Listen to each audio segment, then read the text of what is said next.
leadership. It's going to take being efficient on offense for 71st and making sure that you take care of the football, stay ahead of the chains. Pretty good synopsis of what you should expect to see here in the 3A championship game. Got to be a battle between West Charlotte and 71st. It's coming up next.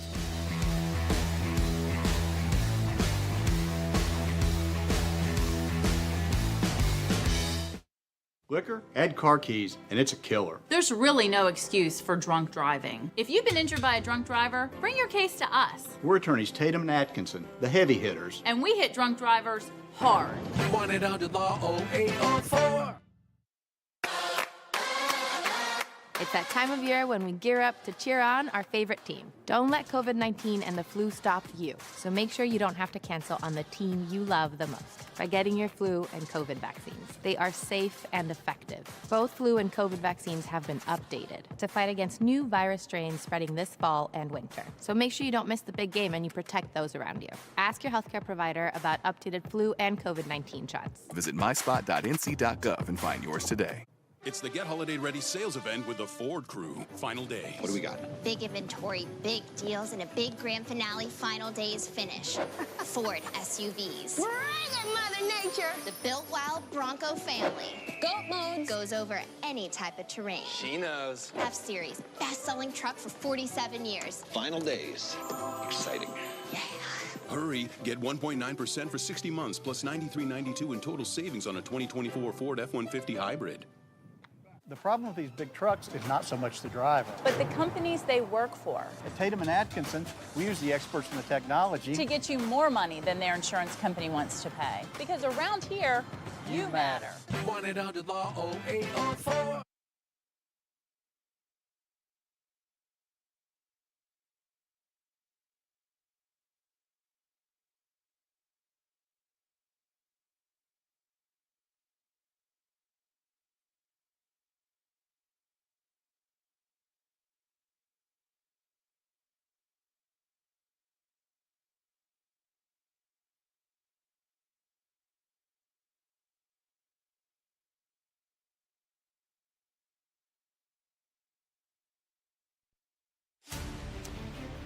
Well, the anthem behind us. What a moment to pause and reflect on the great joy of a day like this. Now we turn our attention to captains meeting in the middle of the field for football.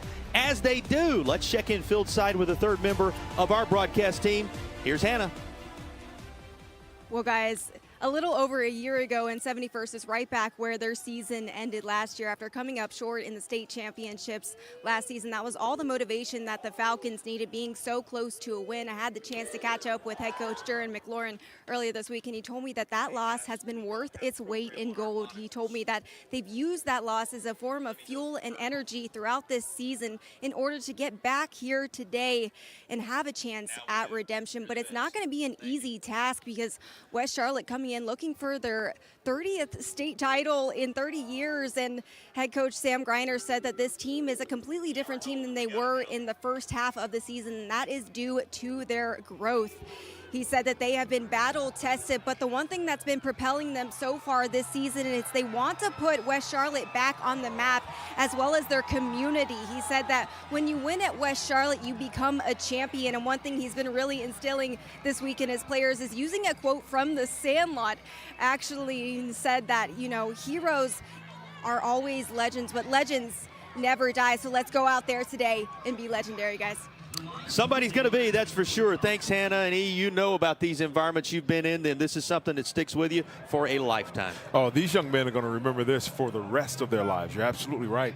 And, you know, not just them, but you think about the community that's behind them, the teachers, the coaches, the trainers, the administrators. Everyone in that community is going to remember this day.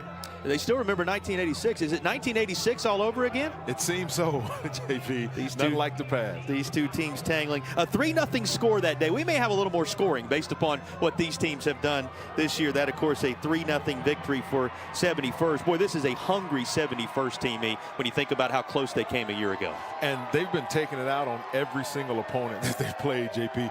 They have averaged 46 points a game and given up only 8. So that's a 38-point differential between them and their competitors. And so they've been taking it out all year. Time for our own law kickoff. They fight and have verdicts to prove it. Run-Law sponsors of all of our kickoffs across the course of this championship weekend in the state of North Carolina. After all the anticipation, and you know, waiting a week longer this year has made it quite an interesting moment for these communities, but we're finally to championship football the weekend before Christmas, no less. Merry Christmas to you, wherever you may be found. Here is Foot to Leather, and we are ready to roll in the 3A championship game. Return up across the 20 to the 21-yard line. That's about all, and that is where the 71st Falcons will take over. And you're going to get your first glance here at a gentleman by the name of DeAndre Nance, and he is quite a playmaker. Boy, is he, JP. This young man has over 3,000 total yards, responsible for 45 touchdowns, right? It's absolutely ridiculous what this young man can do. So we're looking to see, he accounts for 40% of their points. It's amazing. Four-year starter, unquestioned leader of this offense. DeAndre Nance leads this group out. He's getting set for the shotgun snap as he stands at about the 15-yard line. And before everything gets rolling, a flag, a little indication of those early state championship jitters. And that's something that you're going to have to manage. You're going to have to manage just your enthusiasm, your excitement, that adrenaline that's flowing. Well, good a time as any to introduce you to our referee in this one. We'll talk about all the officials in full in just a bit, but Mike Ward is our referee today, and he gathers up with the remainder of the group. Well, this may take a minute. Let's go ahead. Patrick Jordan is our umpire. The linesman is Antonio. We'll get to that in a moment. You see them on the screen as we await the call. Don't want to be on top of that. Antonio Kirkpatrick, Rodney Minion, you saw Jason Layton and the rest of this outstanding crew with Mr. Grant, Mr. Kelly finishing it up. And, you know, we talk about this every year, E, but it's worth reminding fans, you've earned the right to be here as an official as well. Congratulations to the third team on the field. That's correct. They are stellar in their craft, and they're here to call this most important game in the state championship. All right, Nance and company ready to go now. A little further behind the sticks. It'll be 1st and 15, and there is your initial glance at the ground game. And this defensive front, how about that? In there to disrupt for West Charlotte, Noah Collins among others. And this is a swarming defense. It is. And, you know, they've only allowed 8 points per game, too. And they're going to have to limit the big plays on defense, you know, maintain gap integrity, keep their eyes on their keys, and keep the ball in front of them, meaning let nothing get behind them for these big plays. That was Donovan Frederick. He is big. You're going to see him on the defensive side of the football. Predominant there as the leader of this squad, but they're going to use him a lot in the run game as well. And he got the first touch of the contest for 71st. And quite a bruiser when you think about what he can do with the football in his hands. It's going to be 2nd down, and let's call it 14 after about a yard on that. Nance going to call his own number, and he is swallowed up after crossing the 15 to the 17-yard line. We've talked about a couple of the playmakers offensively, but give me another individual or two you're watching as we look at the starting lineup for 71st. Yeah, I like looking at DeAndre Nance, the quarterback. You know, this young man he's the efficiency monitor of this offense. What I mean by how he goes, as he goes, so does his offense go. Yeah, so we're going to look for big things out of him. One of the top-tier quarterbacks in the state, not just in this game today. Got a player a bit shaken up at around the 14, and that's going to give the head coach of the Falcons a chance to bring his troops over, talk to them just a moment. You know, you could hear in the voice of the head coach in the conversations with the staff this week just how much they learned from that experience a year ago. Yeah, it's important that you do learn from those experiences and look at the things that you did right, but more so look at the mistakes that you made. How can you get better? And it shows that they've gotten better. You know, unblemished coming into the season or coming into this game at 15-0, and they're looking to cap it off with the cherry on top of that state championship. And rarely challenged. You know, you look at the scores. You go back to the first game of the year, the last time they were really tested by anybody. Timeout is taken on the field. We'll talk a little more about the journeys for these two teams. Wade you further into football, but we'll break away and come back with more from Raleigh in a moment. At Wells Fargo, we believe that doing can make a difference. That's why we've donated over $2 billion to strengthen local communities over the last 5 years. From more than $710 million to help address housing access and affordability, to roughly $420 million to help small business owners through nonprofits, to nearly $58 million to support scholarships and programming for students. Because doing gets it done. This is it, people. Hamrick's last call for your Christmas haul. Ho, ho, ho. Select gifts just $4. Other gifts, $15. Holiday food and gift sets, $8. Kitchen appliances starting at $10. Sleepwear, slippers, or robes, $7.98. Seen on TV items, $10. And Christmas home and garden decor, 80% off. Hamrick's last call for your Christmas haul. Ho, ho, ho. Well, we welcome you back with a look at the defense for West Charlotte. Yeah, going to look at big Sam Johnson. This young man here, 62 tackles, 11 sacks, and 9 tackles for loss. So he's going to have to impose his will, reestablish that line of scrimmage, and make them play in the backfield. He wears number 0, but the value far greater than what you're going to see on the jersey. You know, it's becoming a little bit of a trend there. The guys that wear 0, you spot them right away because they're generally among the key playmakers, and he certainly fits that billing. Here comes a 3rd down and long, and keeping it on the ground. 71st going to run into that defensive front you were just talking about. Hey, let's call Noah Collins' name one more time. He's been in the thick of everything so far. Yeah, you got to love it. And one of the keys I look at is they have to reestablish that line of scrimmage and play on their side. And there he just reads his keys, keeps the ball in front of him, and makes the play. He's going to need to do that for them to be successful.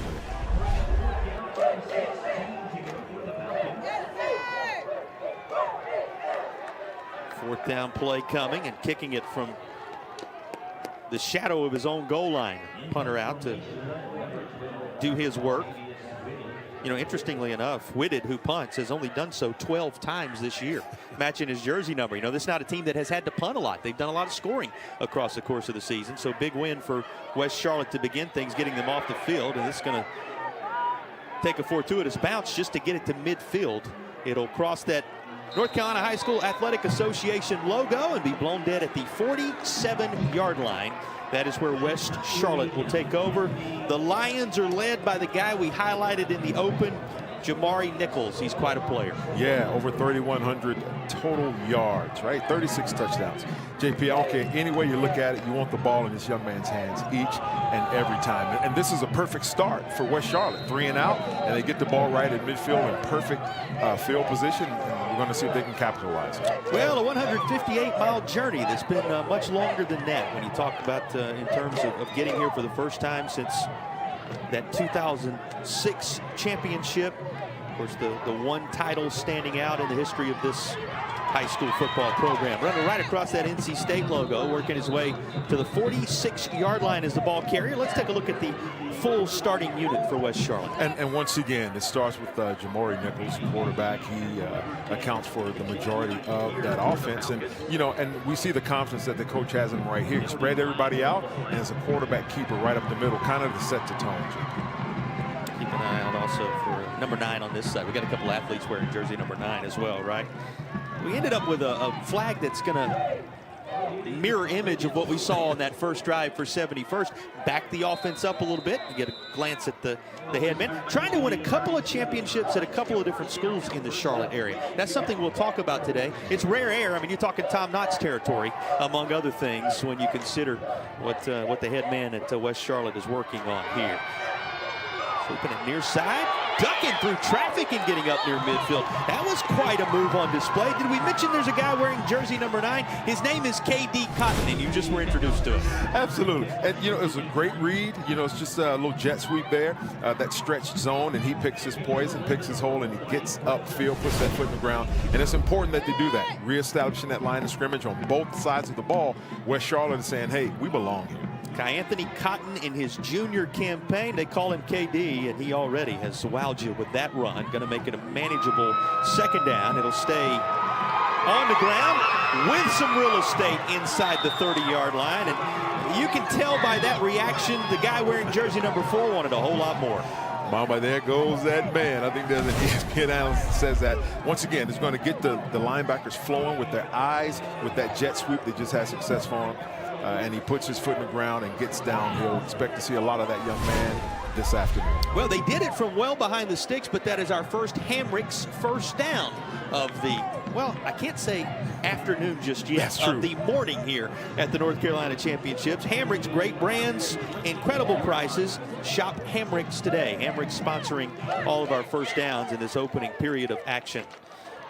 Nichols and company on the move. He'll go to the skies this time, and he's got a man. Good adjustment to make the catch there as he connects with 14, and that is an initial catch for Davion Jones, a sophomore. I like what they're doing, running out of the same set, giving them similar looks, but just throwing a little wrinkle off of it, that play action pass there. So, you know, West Charlotte, once again, they are scripting out their game plan, and it's going to tee exactly what they wanted to do, and they're having some success with it. Well, they had to make an early adjustment this morning. They had to make a jersey adjustment. You know, they got here, rolled off the bus, what they were planning on wearing. Didn't actually happen. We're working through the number differences and whatnot, so our hope is we're going to get everybody termed just right for you along the way today. But despite that early wrinkle, his crew showing signs of a positive start for West Charlotte.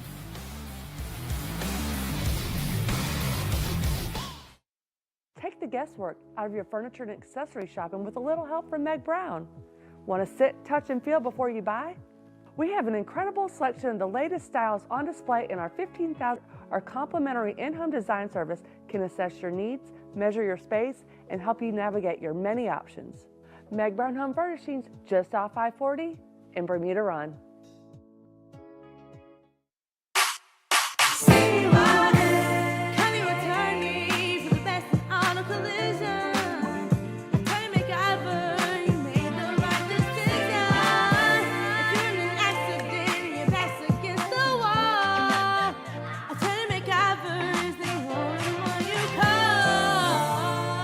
CYA.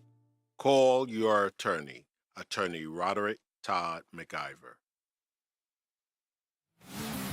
Welcome back to our broadcast presented by Tatum and Atkinson, the heavy hitters. Here are the heavy hitters on that 71st defense. Yeah, I like number 5, Hector Batista, that D-line. He has 118 tackles, 29 tackles for loss, and 4 sacks. So he's going to have to come up big right here, especially on this drive, and see if they can hold West Charlotte out of the end zone. Yeah, with the Lions on the march, a battle-tested West Charlotte team, both in Queen City 3A, 4A in the conference and in the playoff run. An experienced group working their way into the red zone for the first time. They are in our OneCare NC red zone, just inside the 15-yard line. 1st and 10 for the Lions.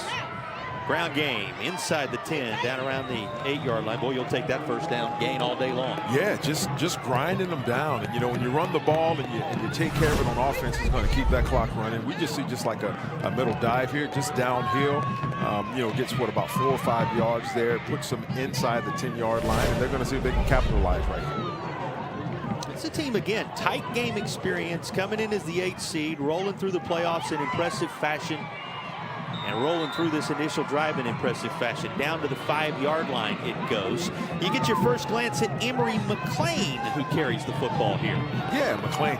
And, you know, JP, this offense has scored 41 points per game as well, and their defense is pretty stout, with only giving up an average of 8 points a game. Their point differential is a little different, a little less than 71st at 33, but they know how to put points on the board as well. They just beat the reigning champs by 16, by the way, to get here. Keep that in mind. That Hickory team we all saw roll through the playoffs a year ago. Finally, that one 36-20. This is to the end zone. It is caught. Well designed, well executed. And the official first Meg Brown touchdown of our state championship game here between the 3A combatants. Going to belong to West Charlotte. Bouncing around a little bit. Coleman and company after this, E.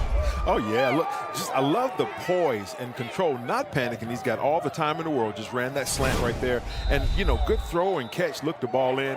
Congrats to that young man. It's now 6-0, looking to add another one to the game. Dang Chang Quach puts a right foot into it, and he will send it through the uprights for a 7-0 advantage. If you didn't know any better, you would think maybe West Charlotte was the team here a year ago with what we've seen so far. Cool, calm, and collected on the opening drive. That's right. And I know, you know, love playing the underdog, but look, just look at the poise. Just nice and steady, throws it over one defender in front of the next, and man, congratulations. Those young men are playing. They're managing those emotions and that adrenaline right now.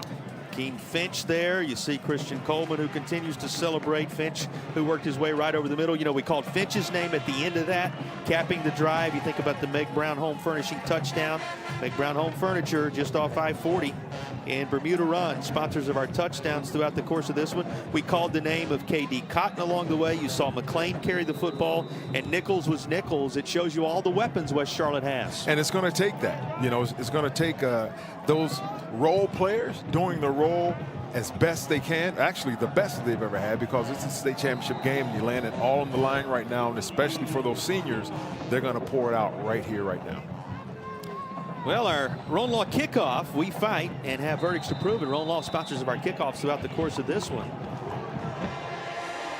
As this works its way into or beyond the end zone as we cap the scoring drive, just shy of double digits on plays and just over half the field covered on that first scoring drive for West Charlotte. I love it. I mean, you know, if you're going to script it, you know, Coach Griner here, if you're going to script it out, you're going to come out, stop them 3 and out, get the ball, go down and score. Come out, 3 and out, go down and score. And they're playing right into the game plan right now.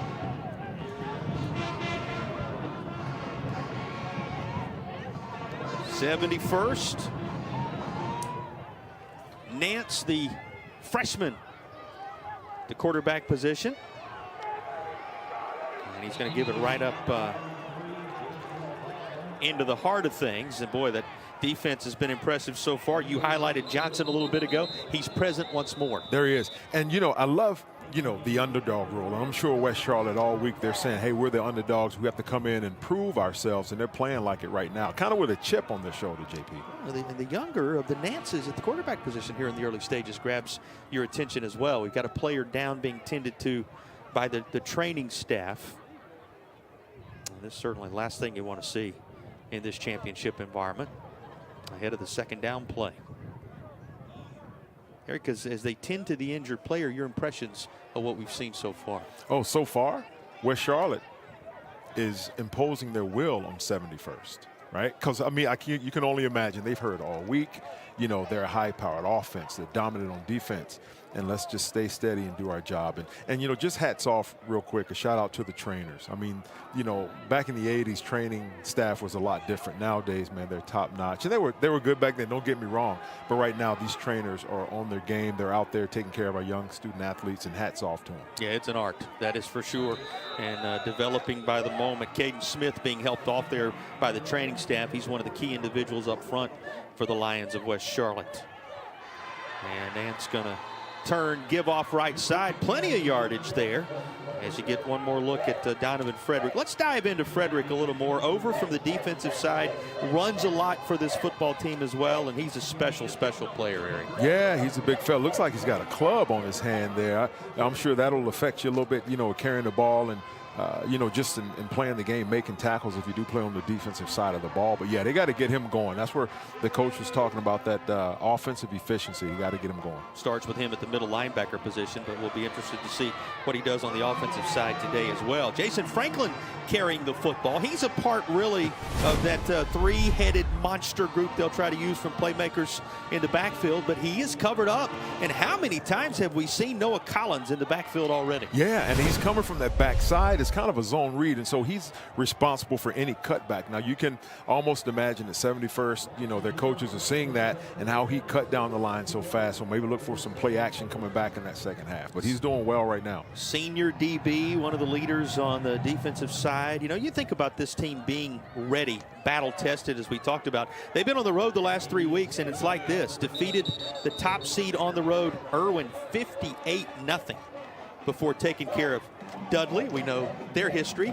And then the defending champions, Hickory, 36-20, we said. So as West Charlotte talks it over, think over what their journey has been to this point. I mean, this is a group that has impressed every single week of the postseason. Yeah, JP, and you know, credit to this to the coach right here, Coach Griner.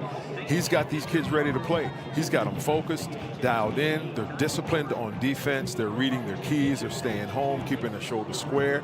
And on offense, man, they're imposing their will and moving the ball down the field. And so, you know, hats off to them and just for the preparation. There's a lot that goes into being a head football coach, especially at high school, and just getting the kids ready. you know, watching film, making sure the kids are, you know, their nutrition is right, they're in the weight room, and but before all of that, their grades are right because they're student athletes, you know, and so just you know, can't say enough about the coach. Now, what's important? Most important. Reminder, stick around at the half, the myspot.nc.gov halftime report. You'll meet individuals from the North Carolina High School Athletic Association. A whole lot more coming your way as a part of our halftime report. The return just to the base of that Wolfpack logo and that NCHSAA designation below it will mean a midfield start to this drive. You know, that worked out well from a location standpoint for West Charlotte last time around. They went 53 yards for the opening touchdown of the game. Certainly did. And you can't say enough about Collins just on that return. You know, he's playing that, you know, DB and playing on defense, and now he's back returning punts. This guy, just saying, JP, it's kind of early, but when we think of players of the game, maybe something we need to think about. It all fast. It is early, but as you said, when you have this kind of start and your sea legs are underneath you, who knows where it goes from here. Nichols back out there, working the logos as he puts a man in motion. Going to fake the give, like he was going to run it himself. In the end, he will, and he's into 71st territory. Somebody lost a helmet in there rolling away as the battle in the trenches transpires. Positive first down gain for Jamari Nichols. What does Jamari Nichols give you? What does he bring to the table? Other than excitement, right? He brings you confidence, right? He's reading the defense.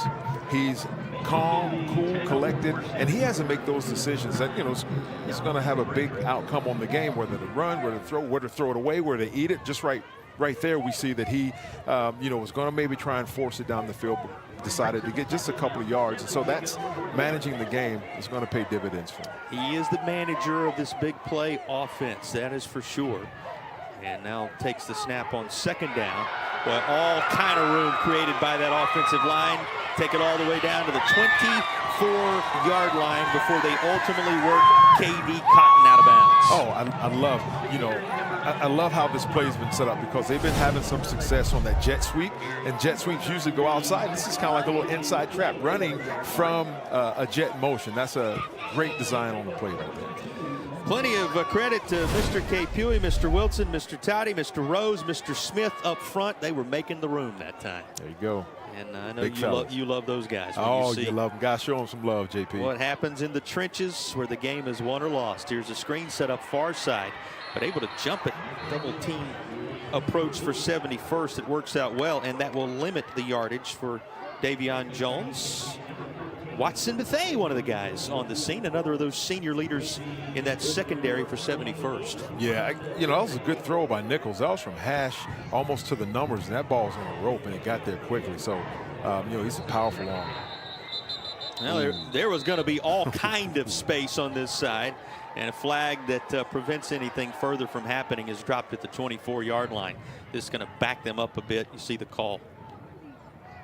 Our officials, we gave you their names a little bit ago. They are out of the North State Association for this 3A contest. So kudos to the North State Association for being selected this time around. We told you he's going for something that is rare air. 2 state titles at Charlotte Mech Schools. He led Harding to that 2017 4A title after turning that 1-10 team around. First title in a half a century for Harding, and now trying to get the job done at West Charlotte. His quarterback covered up here, though. There is going to be nowhere to go, and that's the first time we've really seen him in there defensively. Donovan Frederick among those red jerseys on the scene. And that's one of the keys, JP, for this 71st defense. They're going to have to create some havoc in the backfield, and they were able to get away, you know, get there and get their hands on the ball, and almost, just about, that was Hector Batista, almost got that fumble recovery there. How big is it having Hector Batista back this year for this team? He was the defensive player of the year as a freshman, dealt with an injury, but he's now a staple on that defensive line. Yeah, you need that big fella to control things in the middle because it starts from the inside out. If you can force them to bounce outside because you control those gaps inside, you're going to have some success. Well, this was set up inside, but a little bit too much juice on it, and it will fall incomplete. They tried to make the connection there. You saw Nichols the quick pass, but this is going to bring up 4th down. Yeah, it looks like they tried to set up a little inside screen there, and you know, good pursuit. Defense made them disrupted that throw a little bit, and so yeah, got them behind the chains right now, JP. West Charlotte needs to make something happen. 4th and 19 here. The line to make is the 14-yard line. West Charlotte having scored on its opening drive, taking us inside 2.5 minutes to play in the opening period, rapidly passing us by. And a flag, it would seem, for delay, give a little more room to kick this one.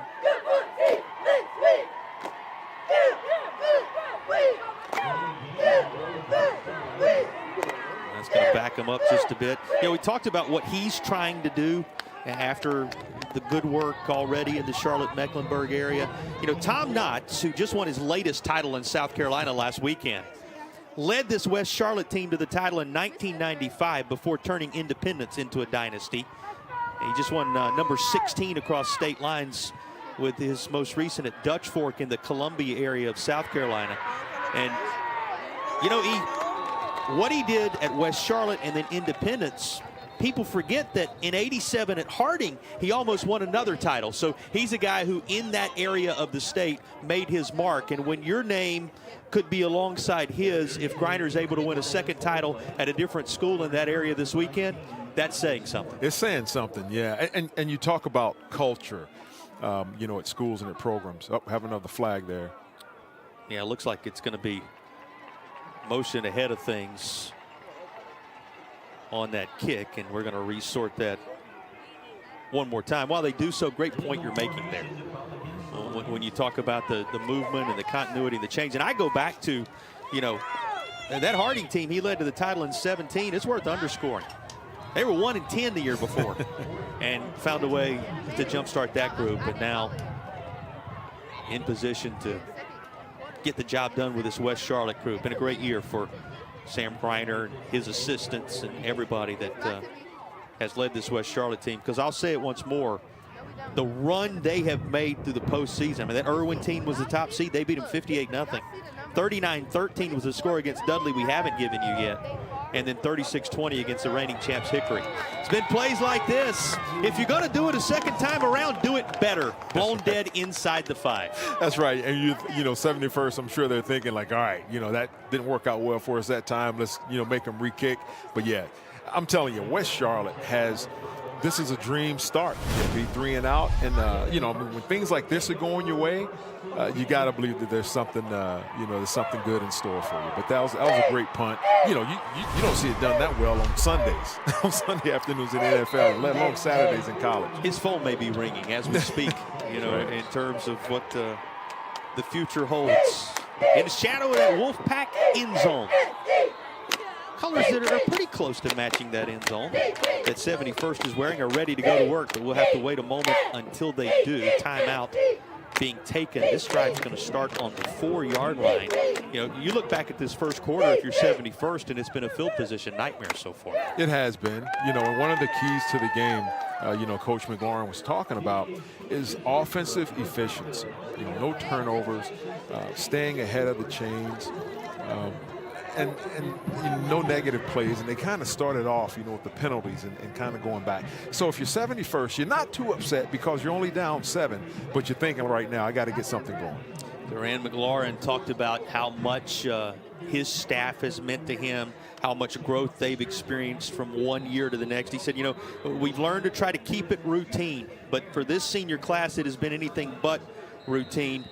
I liked his statement. He said they've been blessed with the burden of expectations. Because of what happened a year ago, the idea that they needed to get the job done and finish this year, to look at that as, hey, not everybody has the blessing of someone expecting them to do something positive. His team has carried that burden this year. Right, and so far so good. I mean, you know, you look back at the schedule and they opened up against Richmond and they won by only 7. And I say only 7 because everything else after that has been a blowout. And so, you know, you kind of wonder how much adversity have they faced this year? How many times have they been down in a game? And how are you going to respond to that? So we're going to see a lot from this team right here, you know, as to how they handle that adversity. A team that averages 45 per game, had 5 shutouts along the way, and if you want to hear their playoff journey, 50-0, 48-7, 43-7 the last 3 weeks. So you said it, completely different scenario here. This looked blown up right away, but that's where The bruiser, Donovan Frederick, can come in handily, and Frederick makes something out of nothing, it would seem, just to get back to the line of scrimmage. But he's stacked up there, and among the names we'll call for West Charlotte this time around, Michael Griffin is in the thick of. Michael Griffin, he has 12 tackles for loss, 80 tackles on the season, and 4 sacks. And did somebody forget to tell West Charlotte that they should be intimidated? I mean, these young men are coming out, and they are imposing their will right now on 71st. And so once again, we're going to see how 71st handles that adversity and being punched in the mouth a little bit, JP, because this is what's happening. Well, if they weren't intimidated by Irwin and Dudley and Hickory along the way here, pretty good idea this environment. Not going to mean that much to them either in terms of intimidation. They have embraced it well. And timeout is going to be called by 71st to talk it over. You know, and this comes with 22 seconds remaining in the quarter. That kind of makes you scratch your head just a little bit. Right. Hey, well, I mean, clock management, we'll see. Yeah, I mean, they're in their own territory. The ball's at the 11 right now, and now that's a first half timeout. That's not one of those coveted second half timeouts that you really start taking stock and inventory of. But saw something they wanted to talk over here, and I ask you often to do it, but take us inside the huddle, Lee. Yeah, coaches, you know, maybe he's just saying, hey, guys, look, calm down. We're in the state championship. We've been in big games before. Hey, remember last year? We're back again. So let's capitalize on this moment that we have right now and just really calm down, because nerves play a big part in it as well. And that adrenaline is just breathing, calm down, relaxing, and doing your job. And don't try and do too much. There we see DeAndre Nance making his way back out there. You know, we saw 17 for a bit. Younger of the Nances, the freshman. And DeAndre back out there at the helm. They're loaded up in the backfield. What did he say? We're going to run the football. That's what we do. And they run it well. This is going to be good enough for a first down. Timeout well taken, well utilized. As out of the timeout, 71st is going to move the chains with a Hamricks first down. Yeah, that's just looks like it's going to be a power, just getting downhill and outnumbering you at the point of attack, and just keeping your feet running as a running back and getting up in that hole, getting the first down.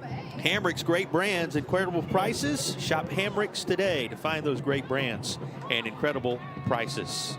After the Hamricks first down, we're going to get another stoppage for the end of the first quarter. 1 in the books, 1 score on the board. It belongs to a West. Car wreck? And thinking you may have to go to court? Call us. What we know can get you more. Without making you come here. Why go to court when you don't have to? Get the power of more. Call the heavy hitters. Call the heavy hitters. They'll work to get you more. 1-800-LAW-0804. It's the Get Holiday Ready sales event with the Ford crew. Final day. What do we got? Big inventory, big deals, and a big grand finale final days finish. Ford SUVs. Bring it, Mother Nature. The built wild Bronco family. Goat modes. Goes over any type of terrain. She knows. F-Series, best-selling truck for 47 years. Final days. Exciting. Yeah. Hurry, get 1.9% for 60 months plus $93.92 in total savings on a 2024 Ford F-150 hybrid. Hurt in a car wreck? This is one room you don't want to be in. It's your health, your money, and your pain and suffering. Why go to court if you don't have to? With us, you matter. We're the heavy hitters. Attorneys Tatum and Atkinson. 1-800-LAW-0804.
A 158-mile journey for the Lions of West Charlotte. 71st made the 86-mile trip here 86 is the number you think of when you look at these two teams. They played for the title in that year, 1986. 71st won that one. West Charlotte leads this one. As we go to work in the second quarter, your first quarter takeaways, E. First quarter takeaways, West Charlotte is for real. You got it. They're not intimidated. They are not aggravated. They are here to play football. And 71st, you know, it's no need by any stretch of the imagination to press the panic button yet. But they've got to get something going. They need to score on this drive right here just to instill that confidence and build some momentum, you know, going into this second quarter. The former North Carolina Tar Heels standout, Eric Gash, alongside. That's who you're listening to. As if you couldn't tell by the tie he was wearing in the open. I think there's something about coming into this environment that forces you to have something baby blue on, right? Well, you know, I connect with the sky, with the Lord. He's a Carolina fan, and we can see that the sky is Carolina. There are those who love it. There are those who love all the red we're surrounded by today here at NC State. Whatever your persuasion, I know you're enjoying this 3A championship game. West Charlotte and 71st impressing so far, but the story for 71st right now and his crew has to be try to get something rolling here. Yeah, and you know, they've had a lot of these false starts. This is another false start against the offense, and it puts them behind the chains and behind schedule. And so, you know, I'm sure Coach McLaurin's like, come on, guys. Hey, look, let's calm down. We've been here. Let's do what we do. You know, they score almost 50 points a game, 46 points a game. And so he's just saying, calm down and let's run our plays. So close last year over in your stomping grounds at Chapel Hill. That was a Hickory victory of 33-26. Close your ears, Falcons fans, not to remind you, but for those who, you know, slept since then, it ended up being a close loss for this team. And this is another tough play as they tried to give it to Frederick, but there is nowhere to run. Yeah, Collins is there once again coming off that corner, and he's imposing his will on this 71st offense right here. But Noah Collins, man, the senior, he's saying, hey, guys, we're going to take this back to the Queen City. We've already circled him on his spot chart with the impact he has made today. Noah Collins has been impressive. You know, he may not be the guy who comes off on paper as the leader of this defense, but he's certainly been in that category in a quarter plus of action here. They'll go back to Frederick. This time he's able to gain positive yards, but that's a third down play in which they were starting from so far behind the sticks that it simply makes it 4th down and 10. There was quite a collision at the end of this, though, and it's worth another look. The battle of the nines. Look at that. K.D. Cotton, man. You know, the big fella is there. As he goes to jump, Cotton just says, hello, here I am. I'm here to play. What's going on, big fella?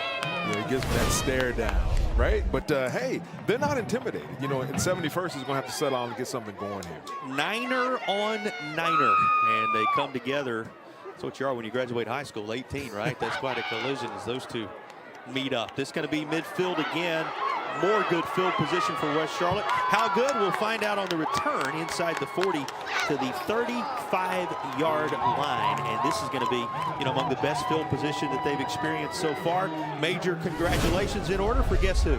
Number 7, Mr. Collins. Look at it. I mean, he's doing everything, JP. You know, he looks the ball in, elbows in, gets them a good return. They have great field position starting at the 35, best field position that they've had all day. And once again, somebody forgot to tell this West Charlotte crew that they're playing 71st. We have numbers for you from the first period of action. What jumps off the stat sheet at you? That 0 passing for 71st. But, you know, you look at the total yards, and they are West Charlotte's controlling that ball. You know, 4 penalties for West Charlotte, 2 for 71st. They got to get that under control, both teams. Cover Law Firm scoring summaries brought to you throughout the course of the day, and those are the stat sheets on our broadcast brought to you by Tatum and Atkinson.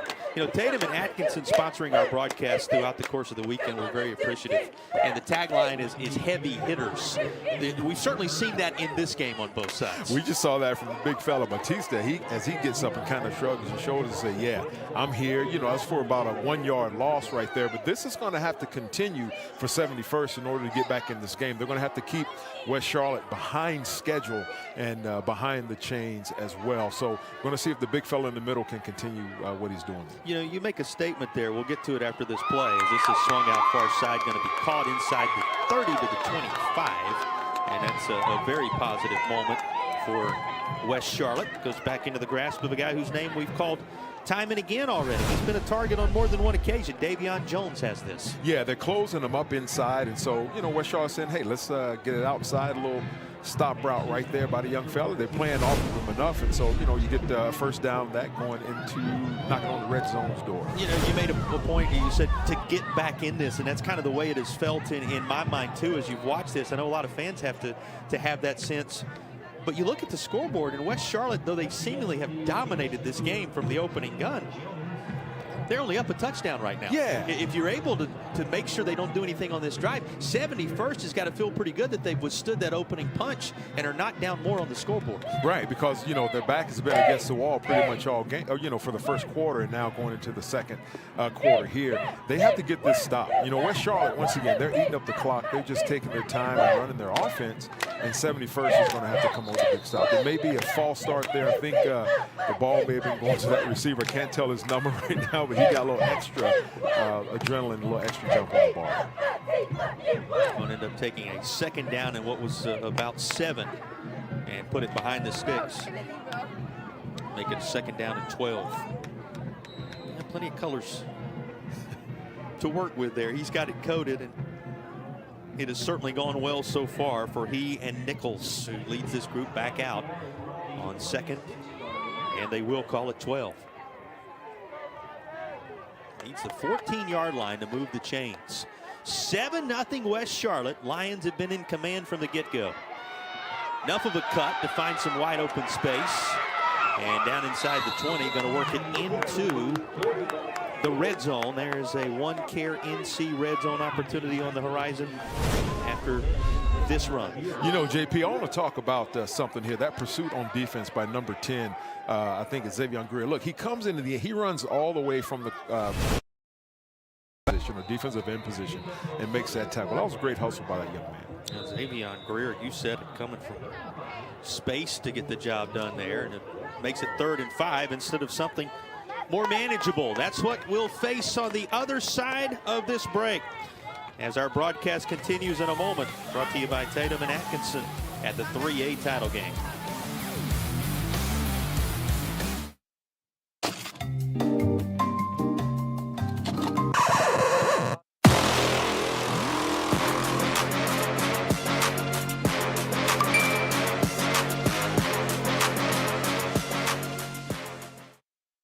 Life can be tough. The daily grind, the pressures, the uncertainties, it all adds up. Let's be open and honest about our mental health. Let's support each other when we're hurting, because it's okay not to be okay.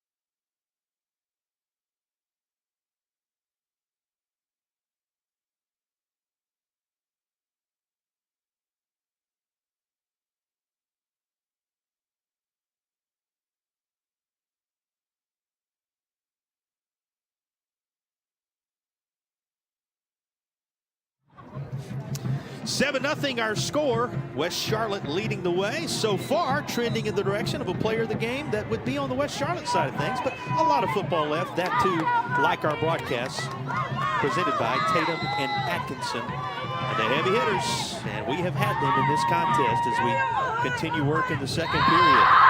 It's West Charlotte on the march, but flags fly again, and this has plagued this drive. It has been. It looks like it's going to be a false start once again, and it's just controlling those emotions, that adrenaline, because you know, especially when the play is coming your way. If you're a receiver, you're coming out. I would always kind of look at the receivers that break the huddle and they're fixing their gloves because it's like, it may be a pass play. And so when the big fellas up front, kind of get heavy on that front hand, it's going to be a run play and possibly coming your way. Tricks of the trade from a lifetime defender coming your way there, as this rush is going to be snuffed out. They saw something, that group in the red jerseys, as they turned this aside. side right away. And coming out of there with a head of steam, it's Jason Franklin, who was pleased with the result. Yeah, you got to be happy right now if you're a 71st fan, because they're now starting to impose their will on West Charlotte. They're starting to play on the other side, on the offensive side of that line of scrimmage, and that's what they're going to need to do to turn the momentum around in this game. Remember, this drive started at the 35-yard line. It looked destined to be at least a 2-score lead for West Charlotte, and that is now in jeopardy as they face a 4th down from behind the sticks. Going to need the 14-yard line to move the chains. And they're kind of at no man's land. You don't want to go for a field goal, and you can't punt it. There's another flag. Boy, the one number that is mounting on this drive, the number of penalty yards West Charlotte has been assessed. This one, as you said, for the delay, and it's going to make it 4th and a mile now from outside the 30. You know, they're almost back to where the drive started, and are going to need, as we said, to get deep into the red zone in order to move the chains. Change your scenario, your philosophy here at all? A little bit of a sideline warning for West Charlotte. The reason for this pause. Change your strategy here? Yeah, I mean, so maybe what Coach Greer is thinking is that, you know, we're playing good enough defense, right, that if we do give the ball up here, it's not going to hurt us too much. But if we get it, it's going to, you know, open up the game some. Here's the 4th down play. Number 4, seeing some room. Can he get all the way there? He will not. 25-yard line where he is covered up. That is where 71st will take over. Big time defensive stand, as in the end they only surrender about 10 yards and no points. Yeah, great playing downfield. You know, everybody's covered. And what I like about the defense is see how they're just kind of slowly but surely bracketing the quarterback right there. Love it. Nicely done by the Falcons D. Let's check in with Hannah Fieldside. Hannah? Lions defensive lineman Caden Smith, he was struggling to put weight on his right foot. He made his way over to the medical bench, got checked out by the athletic training staff, seemed to be having pain under his right knee. He got stretched out. He got up and started walking around, was limping a little bit, got back on the medical bench, and so he's up walking around. I'll continue to monitor his progress, guys. Thanks so much, Hannah. You want all the pieces to the puzzle when you're in the state championship environment. And it's going to be worked over the left side. What do you need to see? This is stacked up, but, you know, the pile keeps pushing. Hey, let's give some credit to those guys up front on the 71st side of things. Guys like Zymir, McFall, Zaire, Ely, Montez Shaw, Rylan Graybill, Xavion Hutchinson. The first 2 names we called the anchors of this offensive line, but they made some space right there. Hutchinson filling up your screen as we speak. Yeah, you want to grind it out.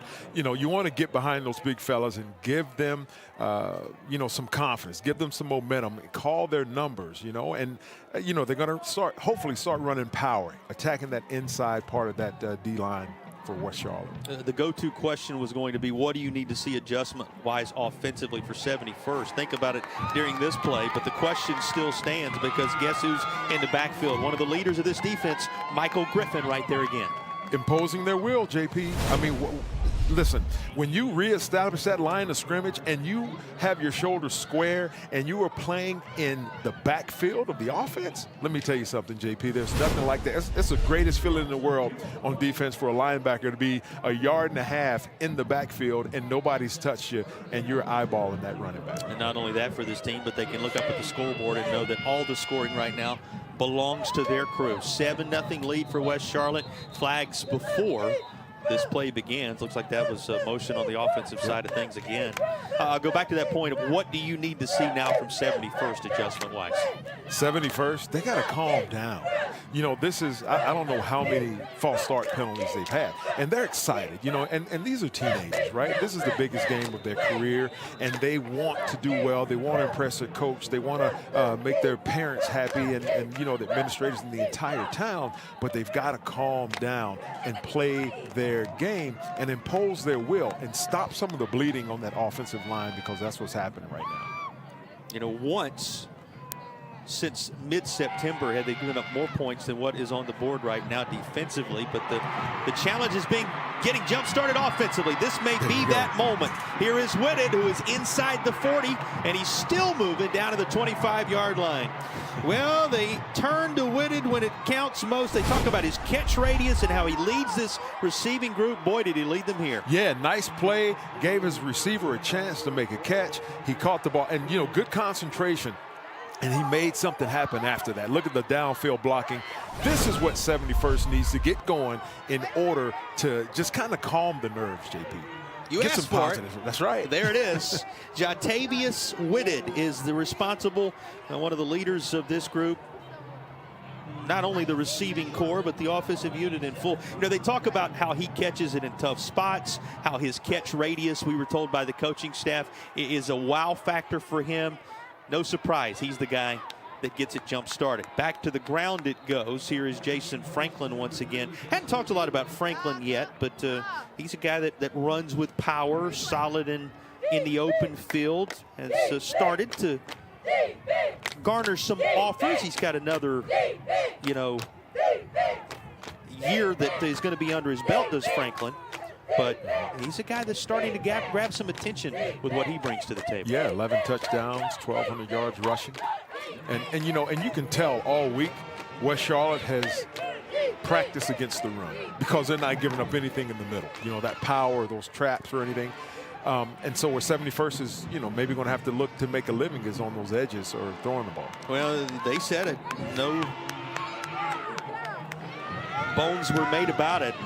Our identity is to run the football. It is what we do. If we do it well, it'll be a successful day. That was the statement from this 71st staff going into the week. They obviously talked about being balanced and being steady, but there are no surprises that this is a team that when things are clicking, they'll have the big play like we saw a moment ago, but it's going to be off the foundation of running the football effectively. Yeah, and West Charlotte, they just want to limit those big plays. They're going to happen because 71st is that type of team. They're built that way. But if you can limit that and then capitalize on the offensive side and sustain those long drives, it'll frustrate them. Big third down. 3rd and 11. Nance going to toss this out near the sticks, but it was covered up nicely. Good coverage will mean nothing happening here. That was Daniels who was there to make the stop. Daniels just the latest in that secondary to have his name called. Nicely done. Yeah, that was good lane integrity by the defense. And, the quarterback, he almost made a great play right there. Just beyond the reach, when Nance threw that ball. And, you may want to say he could have run that just to see what he could have gotten. But, you live to fight another day.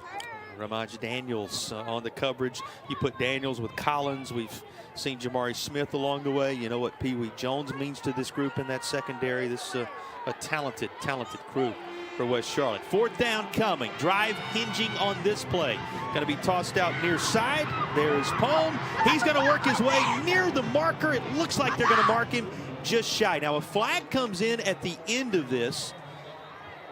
And at first glance, it looks like he's about a yard short of the first down, despite the valiant effort. But the flag is going to be consequential here. It is. And it seems that West Charlotte may be thinking it's against them. Well, there's clapping going on for the guys in red jerseys, and that would be, if they're right, an indicator that the drive continues.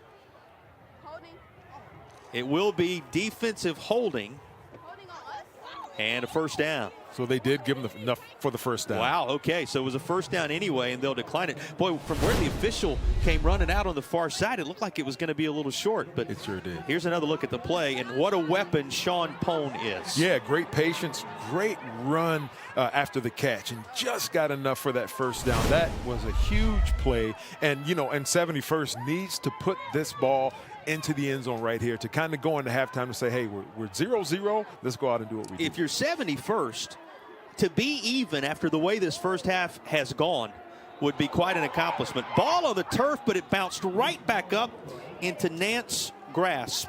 And he's pretty familiar with that bounce. He's a basketball standout who helped lead this group to the basketball state championship environment as well. And that one looked more like a dribble than a football moment. Yeah, just kind of took his eyes off. Sometimes that happens. We see it a lot with receivers to where they, the ball's coming in and they turn to look, to make the run before they make the catch. And he may have been looking down the field, just trying to get a quick read on that defense and took his. Played for a basketball championship in the state of North Carolina. That brother of yours, and quite a group from the Hendersonville area. Here's a guy who's putting a career together of legendary status, playing for a basketball championship, playing for a football championship. Boy, and it's quite a start for a young man. He's got his work cut out for him here, though. Will end up making something out of this by just throwing it away, keeping it from being absolute disaster. That's a headsy play with the way it started. It is. Wow, that was huge. It looked like he came up hobbling just a little bit, but the snap was well over his head. Yeah, that was heads-up play to be able to get that ball back. Almost said basketball. We're talking about basketball, but to gather the ball back and to just make that throw down the field and just count it, just count his losses and line up and play again. He's getting the kind of hops you get on hardwood right now instead of the kind of hops you often get with that oblong ball on the turf. I mean, it bounced his way on that earlier play. This one allows him to gather it up, stay within himself, cool, calm, and collected, and the four-year starter paying dividends for that gentleman as we speak. Here comes a second down play from now outside of the red zone as they're pushed beyond the one care NC red zone. We've got another penalty coming, this one for delay once more. Well, they're trying to work their way back into the one care NC red zone. One care NC assisting clients' health requirements and treatments at home. Check them out as the One Care NC red zone was in effect, may very well be in effect momentarily. But another flag backs them up to the 27-yard line. Still second down coming. You look at the game clock, under 2 minutes to play in the opening half now, and another flag. Well, those keeping stats on this one today got their work cut out for them tallying the penalties right now. Yeah, you know, as a coach, you don't like seeing those pre-snap and post-snap penalties, and we've seen, just back-to-back here. And once again, JP, it's nerves. It's, man, it's the state championship. I don't want to mess it up. And sometimes when you do that, you forget to do the little things, and that makes a big difference. Got them stacked up in the slot out there, as there are three wide receivers to the left on this package. And it will be the trailing receiver, but there is too much air underneath it in an effort to work it to Sean Pone. Pone had the big catch and run a moment ago. And the best thing about Pone, he's in his sophomore campaign, a young player with plenty of room to grow, and they use him in so many different manners. Yeah, and that was just beyond his reach, because that could have been a big play right there, JP. He would have been right at the sticks and possibly going in for a touchdown, depending on how nifty he would have been, which we've seen some pretty good moves from that guy. Yeah, already been nifty, and he's a speedster when he has open real estate in front of him. This is going to be third down and 15. Again, trying to get to the 7-yard line for a first down, DeAndre Nance and company. Double clutches and then fires to the far side. Whitted again. Whitted inside the 10. He's to the 8. And Whitted and company keep on fighting all the way down near the marker. Where are they going to sort this out and spot it? This becomes very interesting now. Yeah, it's not like the NFL where you can get the whole line and just push you into the end zone. They blew the ball dead. It looks like, they gave him a first down. Fantastic. Yeah, he just ran him off, and he just stood there like a little screen almost. Well, and this is the second time that initial glance of where the referees were standing didn't serve him well, but they do give him, you see where the marker is on the far side, they do give him enough movement for a forward first down. That's right. You talk about those yak yards after contact. He was contacted by 5 of the defenders, and he still was able to get to that first down. Carolina Ford Dealers sponsoring your first downs here in the second quarter of action. It stays right in between the hashes, down to the 4-yard line as they keep it on the ground. Sean Pone, did we mention they'll use him more than one way today? There he is coming out of the backfield. By the way, that first down, Carolina Ford Dealers first down, they remind you with Ford F-150 on your team, it's game on. See your Carolina Ford dealer today. Knocking on the door, 71st, who would erase the entirety of a first half that West Charlotte has to feel like they've dominated if the Falcons can cap this drive with a TD. Got to get in the end zone right Franklin, here. There we have it. He will. Touchdown, Falcons. They are flying high, looking for the extra point to tie it with just over a half minute to play. Has to be not only a shot of energy for the crew wearing those dark jerseys, But this has got to be somewhat deflating for the Lions when you consider it now means equal footing. What a run by Jason Franklin for the touchdown. Yeah, that's his 12th touchdown on the season, and that's just simple power. They pull that backside guard and tackle, and they outnumber you at the point of contact where they get the play side to block down, and they just overwhelm you. Rodolfo Joseph puts a right foot into it.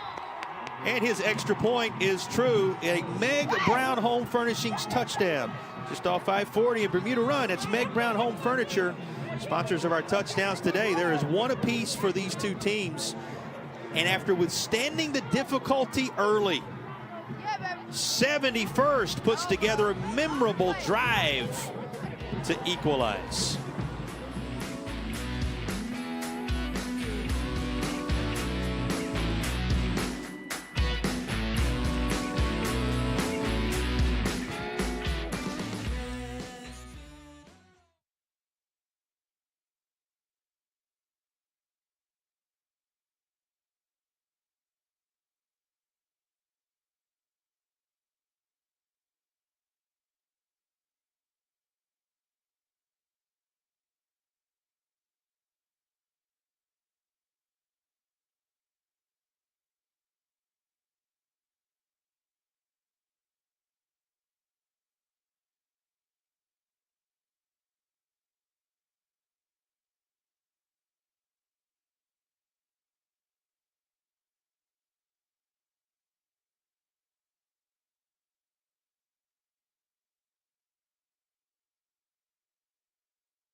It's 3A championship game, entertaining to say the least. Welcome back to our broadcast presented by Tatum and Atkinson, the heavy hitters. A reminder, we will have our Carolina Ford dealers drive of the game coming up as a part of the superlative selections in the fourth period of action today.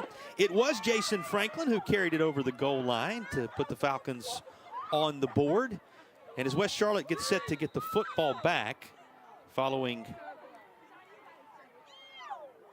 our Rowan Law kickoff. There are a couple of different ways to look at what has happened for the Lions so far. They'll look a lot better than what happened if this continues. There is a flag coming in, though it will go the distance. We'll see if the flag lets it stand.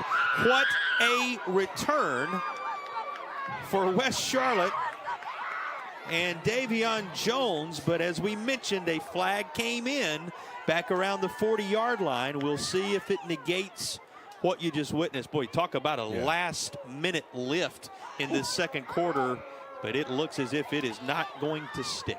Yeah, that looks like it's in the area of holding, and you see one of the West Charlotte players, you know, is kind of pleading his case to the ref. And, yeah, it's going to be holding. There's the indicator from our referee, Mike Ward. Here's another look at it. What did you see? Oh, my goodness. You know, we can see it from up here, just kind of it opening up on this side here. Great blocking. But once again, there was a hold. But you talk about a momentum swing right there. That would have been for West Charlotte. But, you know, the holding penalty, it brings it back. And that's kind of something that, you know, they've got to be kind of happy with, JP, in that, you know, this first half, yes, it's 7-7 right now. But, golly, man, you're playing the 71st team that scores 46 points a game. It's 7-7 because of that 12-play, 75-yard drive. Here is our Kyber Law scoring summary from that recent drive, which was capped by the Franklin TD. You know, we were saying there are a couple of different ways to look at this for his crew right now. One is they feel like maybe they should be up a little more, certainly now with that run that was almost another touchdown. But there's a flip side of that as well when you look at the other sideline, an experienced team that has been solid. Yeah. 71st is undefeated. They're 15-0, and they were here last year. And West Charlotte's got to be thinking like, man, we have withstood the flurry, the fury, and we're still in this game with them, you know. And so there's got to be a confidence boost for West Charlotte. And then on the flip side, you're looking at 71st. Everything that could go wrong has go wrong, and they're tied in this ball game. So going into half, they got to be excited as well. 22 seconds on the first half game clock, and the ball on the 40-yard line as West Charlotte tries to take the final seconds of this second quarter for a spin and hit at the 43, out of bounds there. Met by Kalen Lucas. Lucas among the key returners who makes his presence known here as he collides with Nichols. Out of bounds with 16 seconds to play. We go from 22 to 16 on that one play. How much do you open up the playbook right here from midfield? Yeah. That's a tough call, right? Yeah, it's a tough call. I think you do have to take a shot. You know, maybe not this down right here, but definitely next down. You don't want to leave any time on the clock for 71st. Second down play, covered up from behind. And that was Moore who worked his way in there. The senior. Flag is down at the 41. Let's see. Yeah, not sure what the flag was, unless they, I don't think they would have called a horse collar, maybe ineligible downfield. Face maybe mask, face perhaps, mask. yeah. Well, we'll see. You know, Yep. you have an all-star officiating crew, and they're getting their work out. Getting ready to pick up that flag and walk us through the determination.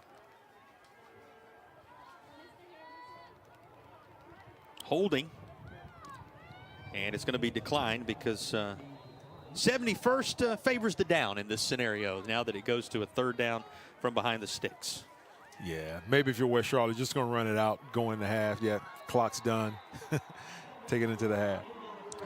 That's going to do it for the first half of action. An early touchdown in the first quarter for West Charlotte, a late second quarter touchdown for 71st. And when the dust settles on this initial half of action, we're right where we were. Yep, that's exactly right, JP. Love all or not all is 7-7. But well, let's hear from our head coaches. Let's check in with Hannah now. Well, Coach, what have you liked the way your quarterback, Jamari Nichols, has commanded your offense this first half? Well, I think we've been playing sloppy all game long. We couldn't play any more sloppy than the first half. I'm happy it's 7-7 the way that we've been playing. We get the ball in the second half. Hopefully we can turn it around like we did last week in the second half. But, you know, just all around, we're just extremely sloppy. No command, false starts, delay games, burning timeouts for personnel issues. It just couldn't be any more sloppy. We just got to settle down and play our game, and then we should be able to take care of the second half. What's the message in the locker room to clean up that sloppiness in the second half? Yeah, I mean, we're expected to be here. It's no surprise. Let's just calm down and breathe. Like, we know we're the best team. Let's take it to them. I mean, this is our trophy. This is ours. We can't give it to them by being sloppy. Let's just play our game and let's go. Thank you, Coach. Best of luck. Thank you. Guys. A few more points on the board than 1986. This rematch of that title game with nothing settled through one half of action. 7 apiece. Much to come your way as the halftime report is on the other side of the break.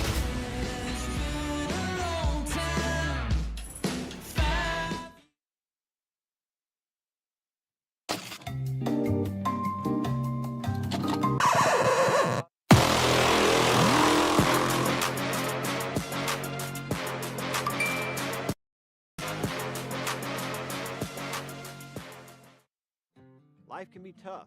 The daily grind, the pressures, the uncertainties, it all adds up. Let's be open and honest about our mental health. Let's support each other when we're hurting, because it's okay not to be okay.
You're watching the myspot.nc.gov halftime report. Get protected this holiday season with updated COVID-19 and flu shots. Visit myspot.nc.gov and find yours today. Hey everybody, I'm Nelson Weston. Thank you all so much for tuning in to Friday Night Rivals. Joining us today is our long-standing good friend all the way from Ingalls Markets, Melissa Leva. Good to see you, my friend. Your football friend. It's football friend indeed. Now, Melissa, speaking of football, I want to transition from football to the classroom because you and I both know y'all have a famous program called Tools for Schools. And for those who are unfamiliar, how exactly does it operate on one hand, but on the other hand, more importantly, how do the good folks at home go about supporting it and getting involved today? Oh, Nelson, it's really a wonderful program because it's geared toward the school and the needs that they have that sometimes, lots of times, teachers will actually end up buying out of their own pocket. Indeed. You have an Ingalls Advantage card and a list of schools who participate in the Ingalls Tools for School program. Link your card to one of those schools, and every time you shop, you're earning dollars. At the end of the year, the school can go and purchase what items they need. Oh, that sounds like an amazing and well-rounded program. Right. Now, Ingalls, y'all have provided robust support to the community for so many years now. We're talking high school athletics, college athletics, and everything in between. It does beg the fundamental question, why? Why is this so critical for y'all? Well, it's not just sports, but it's also educational programs, but we're the home team. Ingalls is your hometown grocery market, so you are also supporting our home teams. Of course. It's really important for us to be a part of that community. We love being part of that, and we're blessed to be able to do that. Lots of those students work at our stores or graduated from those schools. We see these people in church. We see these people at work. This is a really big deal for us. Might be a big company to look at us from the outside in, but we like being beacons in our own communities. Y'all are beacons indeed. All outstanding work. Now, Melissa, very quickly, you and I both know no great game is complete without delicious, mouth-watering good food. What are some of the most popular items on y'all's menu? Oh my goodness, you have to start off with a wonderful boar's head sub, just absolutely good with all the trimmings, great fried chicken, all the sides you could possibly want, a wonderful salad bar, a wing bar, olive bar. I mean, I don't know if I could decide. I just have to go get a big old wheelbarrow and take it all there, plus all the things you need like chips and drinks and paper plates. One-stop shopping place for all your tailgating. All fantastic work indeed. Well, Melissa, thank you so much for your time here today. Thank you, Nelson. All right, we'll be back in just a moment. Christmas. Hurry, they're gonna be up soon. When families and communities come together in the spirit of peace on earth and goodwill towards men. Operation Silent Night and Stone Effect. Okay, we're ready. At Ingalls, we know that Christmas isn't just a holiday. It's a feeling to embrace all year long. Ingalls, your neighbor for over 50 years.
You're watching the myspot.nc.gov halftime report. Get protected this holiday season with updated COVID-19 and flu shots. Visit myspot.nc.gov and find yours today. I'm here with the North Carolina High School Athletic Association Commissioner Q Tucker. Commissioner Tucker, this is the best time of the year, the football state championships. Well, it really is. That's the greatness of what we do, is that there is a beginning, there's an ending, and we know that a lot of stuff is good because we're education-based athletics, and so we're trying to teach lessons. What were the big points of emphasis for the association this year? It starts obviously with the sportsmanship piece. We just continue to focus on that. Each team that participates in our state championships, we give a sportsmanship award because we want not only those individuals to know it, but we want the general public to know our emphasis on good sportsmanship. And then, of course, you know all the other core values that come along with just trying to help them balance academics and athletics. Can you give any insight to what next year will look like with the changes in classification? We have those 8 classes now that the schools voted that they wanted to have. So we've got those set. They're out there for public consumption.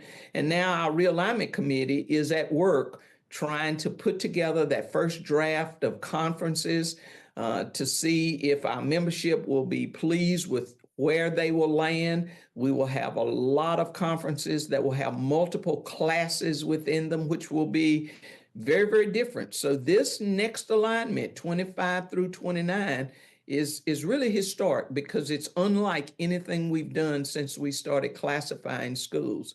We had devastating storms this season. What struck you about the resilience of those affected?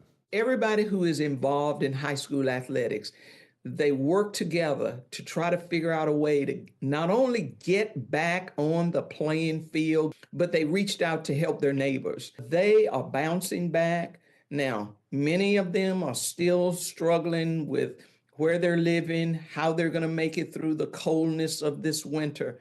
But the resilience is there, and I'm as proud of those people in the West as I've ever been. You have the opportunity to be one of the first down on the field to greet the state championship winner. What is that moment like for you? You see the tears of joy. You present those awards to those young people. Coaches are excited. That's great. But at the same time, that runner-up team, yes, they are tears of defeat. But you know what, Jay? They're winners too, to say, hey, you gave it your best shot. Congratulations on a great year, a great season.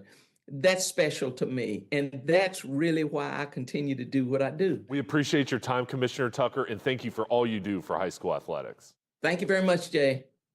Are you an enthusiastic sports fan? Want to have fun and get in on the action? Heck, yes. That'd be awesome. Have great attention to detail? Want to stay active? Definitely. Want to give back to the student athletes in your community? Obviously, yes. Then you'd make an excellent high school sports official. We need more officials in North Carolina, because with no high school officials, there are no high school sports. Sign up today at highschoolofficials.com.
Welcome back to the 3A title game in Raleigh. What a first half, entertaining to the tune of a 7-7 score at the intermission. Eric, just what you'd want out of a first half of football with the title on the line. For sure, these evenly matched teams right now, tied at 7-7. That's pretty impressive right now. I feel for West Charlotte. They both come in averaging over 40 points per game, but they've held each other to 7. Yeah, been quite an entertaining first half. Let's look back at some of the images from it. Here are the highlights, and what you're going to see are the two scores that have made the difference, one on each side.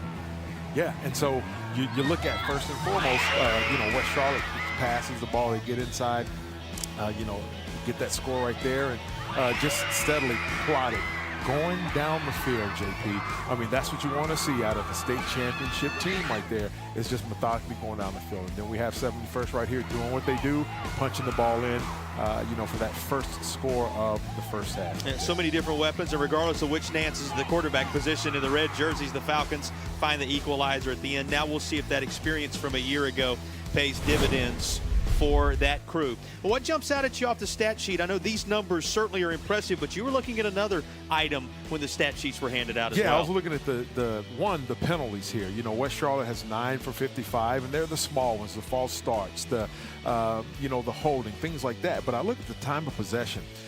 4 minutes and 50 seconds for 71st and only 9 minutes for West Charlotte, and West Charlotte is still in this game. And so for 71st, you got to be thinking, hey, we need to get that ball, keep controlling, but we need to capitalize when we have it. Yeah, nearly 15 minutes of action on one side when you think about it. That is something to behold. Those the numbers from the first half of action as we work our way a little closer to the third quarter. And Eric, just to kind of give me your thoughts on what we witnessed in that first half of action, what would be your takeaways if you were sitting in the stands and trying to put kind of a value on where we are? Yeah, so if I'm both teams, I'm thinking, all right, neither one of us played our best half of football, but we're still in it. We're tied at 7. And, as a coach going into halftime, you always want to say we're starting at 0-0. We're literally, they're tied right now. And so for West Charlotte, you're thinking we need to minimize our mistakes, keep controlling the football, and capitalize on it. If I'm 71st, if I'm Coach McLaurin, I'm saying, hey, we need to impose our will. We need to get some 3-and-outs on defense to get the ball in our offense's hands so we can go down and score. Anything surprised you based upon what we've seen so far? I think just going out, Coach Greer's, when he was talking to Hannah, he said he's going to tell his team, look, we've earned the right to be here. And so letting the kids know, hey, settle down, play our game, and we're going to capitalize on it. We will break away. When we come back, you'll hear from the other head coach. And we got football on the horizon as the 3A title game continues in a moment. From all over the country are asking you to call them when you're injured. Call them and your case could end up in New York or Florida. Call the heavy hitters and your case will be handled right here in North Carolina. 1-800-LAW-0804. Take the guesswork out of your furniture and accessory shopping with a little help from Meg Brown. Want to sit, touch, and feel before you buy? We have an incredible selection of the latest styles on display in our 15,000 square foot store and outlet with items ready to go home right off the floor. Not sure where to start? Our complimentary in-home design service can assess your needs, measure your space, and help you navigate your many options. Meg Brown Home Furnishings, just off I-40 in Bermuda Run. We're thankful for so many of our clients who have come to us Through the recommendations of those we've helped before. Call the heavy hitters because we know car wrecks. We're attorneys Tatum and Atkinson. Helping you is what we do. 1-800-LAW-0804.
All knotted up at the half in the 3A title game. We heard from Coach Griner going to halftime.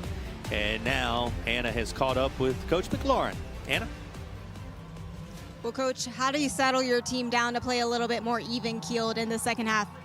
Yeah, we've had a terrible field position the entire first half. Hopefully we can get better field position, slow them down a little bit. They got some good speed on defense, and spread them out a little bit. Take advantage of some opportunities, man. We got to stop hurting ourselves, man. We jumped off sides, a couple of league procedure calls, but we can clean that up, man. We'll be all right. Defensively, how do you continue to eliminate the explosive plays? Oh, man, they're playing well on defense, man. Coach Hall's doing a good job with them guys, man. Just need a couple holes here. It'd be good to hold them right here to start, man. Take some of that momentum that we had in the first half, carry it over to the second. Thank you, Coach. Best of luck. All right, thank you. Well, it can be frustrating, Eric, but there is some solace in knowing that a lot of it is self-inflicted, and you heard that from the head coach. Yeah, I love his calmness. He's not panicking. Hey, you know what? We're hurting ourselves. Just settle down and play our brand of football and slow them down, right? And just and play our game. I love it. Also echoed the field position nightmare we talked about a little earlier, and he knows that's not going to last for the entirety of the football game. So there's a bit of hope there. But I love what he said to us this week in preparation. He said, you know, you don't learn a lot from victory, but you do learn from failure. He said you become more successful in life when you can use the energy and propel yourself from the lessons you learn in difficulty. He talked about being here a year ago, how they were happy to be here but didn't quite finish it. Looks like a guy who's locked in on closing the deal this time around. Yeah, and I love it, JP. He knows that they probably played the worst half of football all season. Certainly in a while. And they're still in it. Yes. And they're still in it, 7-7. And, you know, I'm sure Coach is saying, look, let's just calm down and play our brand of football. If you're not familiar with the journey, this is a team that was tested 35-28 by Richmond on August 23rd. Has not been played close since. And in the playoffs, it's 50-0, 48-7, 43-7. Found themselves in a 7-0 hole here, but battled back in the final minutes of the first half to even things up at 7 apiece. And with our Ron Law kickoff, we are underway in the third quarter. And the return going to be very minimal to the 40-yard line. That's about all. As the crew out of the Charlotte area getting set to take over. Your adjustments in your mind. Let's begin with the team heading out there offensively. What adjustments do you expect in this third quarter? You know, JP, I think they're going to do a lot of what they've been doing. I mean, because they've had some success. I think the biggest adjustments will be mentally and just play within yourself. Don't try and do too much. Don't try and do extra. Don't get overzealous. Play within yourself. Run the play. Line up and do it again. Well, they're lined up to get it started in the third. Here's a big hole, and up near that North Carolina High School Athletic Association logo on the initial carry of the third quarter. Emory McClain gets his number called, 22, with a very positive game. Yeah, and they're having success. Once again, you know, they've, had those penalties there in the first half where they had 9 for 55. Is just limit those. Saw the numbers and how impressive it had been to this point. Here's dive over the left side, and it again is McClain, and it again is positive yardage. In fact, that's going to move the chains. Here is a Hamrick's first down, going to get things underway here in this third quarter. So good start as they work from midfield.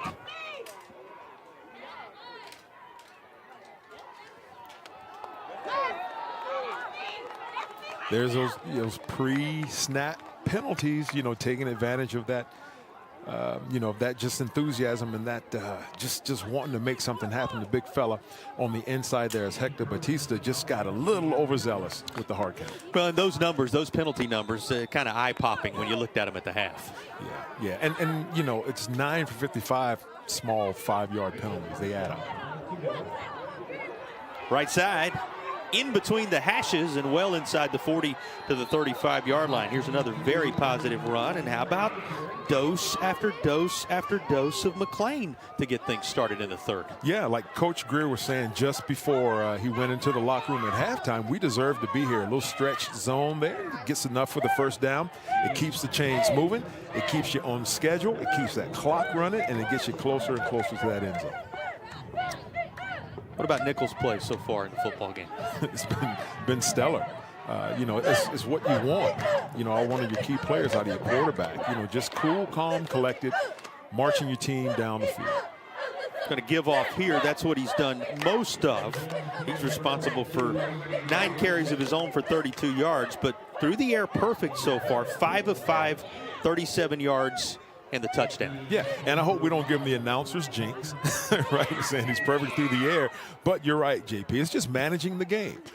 You know, in big games like this, when teams are so evenly matched, a lot of times you just want to manage the game, do what you do well, limit and minimize your mistakes, and hopefully it'll work out for you. 5 for 5 because so many of those passes have been high percentage, like this one right here. 6 for 6, not our fault if something happens from there, right? Works his way inside the 20 and into the red zone. But high percentage passes, they've been the order for him in that scenario as he has the Hamrick's first down and works it back into the red zone. Yeah, that's Nicholson. It gives you some confidence. It slows down that rush. You know, they're playing off the ball or off the receivers there, and it gives them room to run. Dante Nicholson with the catch, and the red zone chance brought to you by OneCare NC, assisting clients' health requirements and treatments at home. And here is that swarming defensive front as 22 gets the handoff again, McClain, but boy, John Archer fills up your screen, does he not? We haven't talked about him yet, but Power 5 offers from Florida State, Georgia, NC State, and West Virginia. He is going to be quite a player moving forward in his career. Yeah, John Archer, the big fella. Sounds like a wrestler. John Archer. He looks like a wrestler as well from the WWE. But yeah, just control that middle, allow him to have nothing in the middle. Yeah, 6'5", 320. That's the height and weight requirements you want for that sport. It's going to be out near side, going to be swallowed up there on the scene this time around. Looked like Ethan Wallace able to get over there.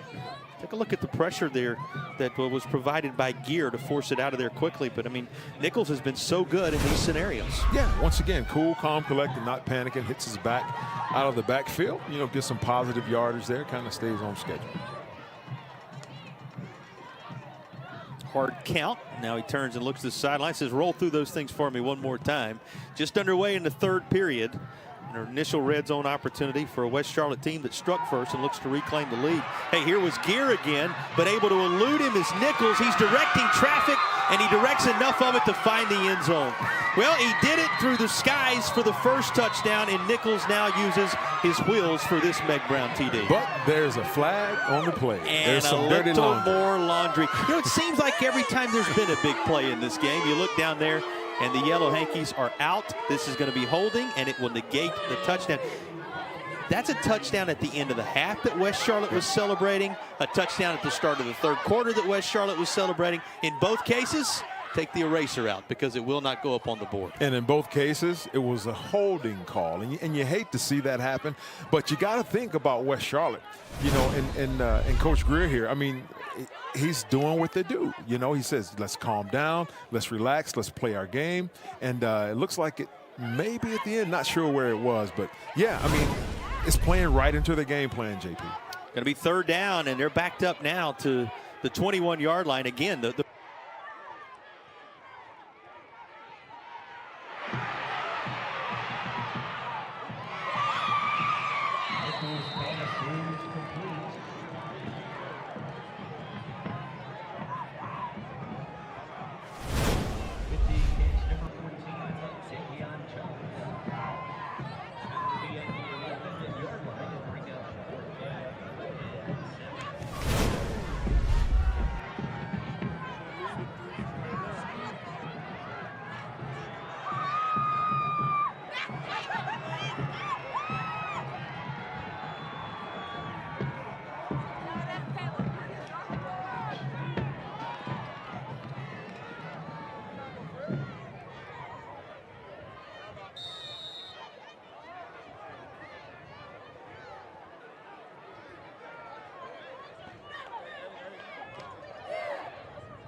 Dairy farmers are a proud supporter of NCHSAA.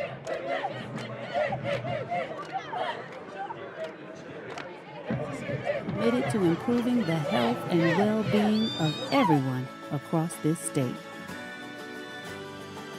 We're here for you, all of you. This is it, people. Hamrick's last call for your Christmas haul. Ho, ho, ho. Select gifts, just $4. Other gifts, $15. Holiday food and gift sets, $8. Kitchen appliances starting at $10. Sleepwear, slippers, or robes, $7.98. Seen on TV items, $10. And Christmas home and garden decor, 80% off. Hamrick's last call for your Christmas haul. Ho, ho, ho.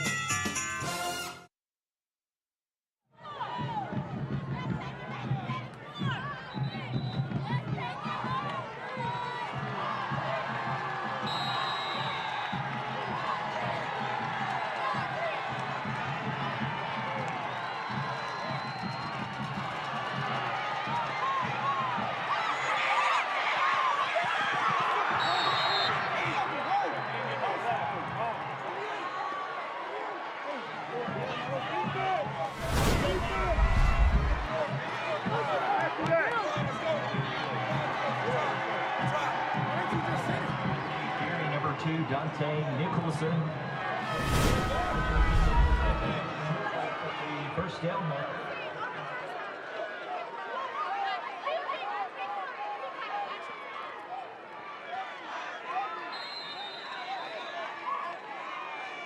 Let's go deep.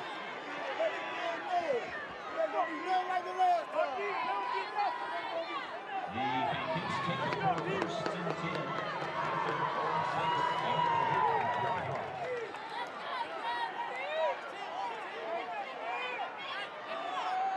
Watch out for the bad snap.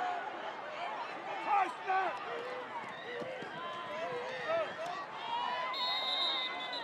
Taking the handoff number 3, Jason Franklin for the Falcons.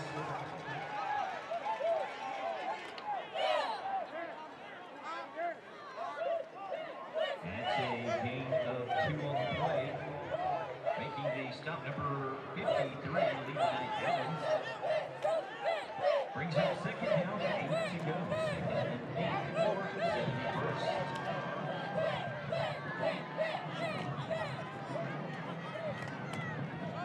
Comes a second down play after a minimal gain on first down. Had just a couple, but you know, probably to his surprise and dismay, Coach McLaurin and company still without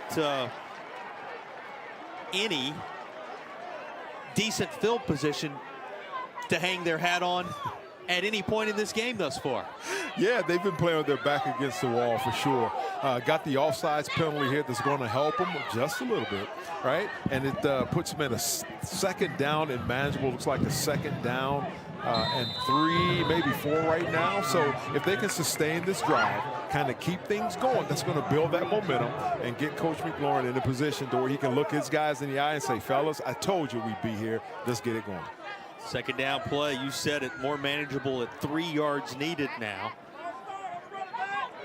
Nance, boy, bouncing off of troublemakers Franklin, and that little bounce off to the left side, securing him a Hamrick's first down. And it's dealing with that adversity. Yep, just down yards after contact. He breaks one tackle there, he spins, he gets outside, keeps that great balance, falls forward enough for the first down. You know, we haven't called Jaden Surgeon's name that much today, but you saw him making some space in there that time. Oh yeah, you gotta love it, JP. Jabari Smith,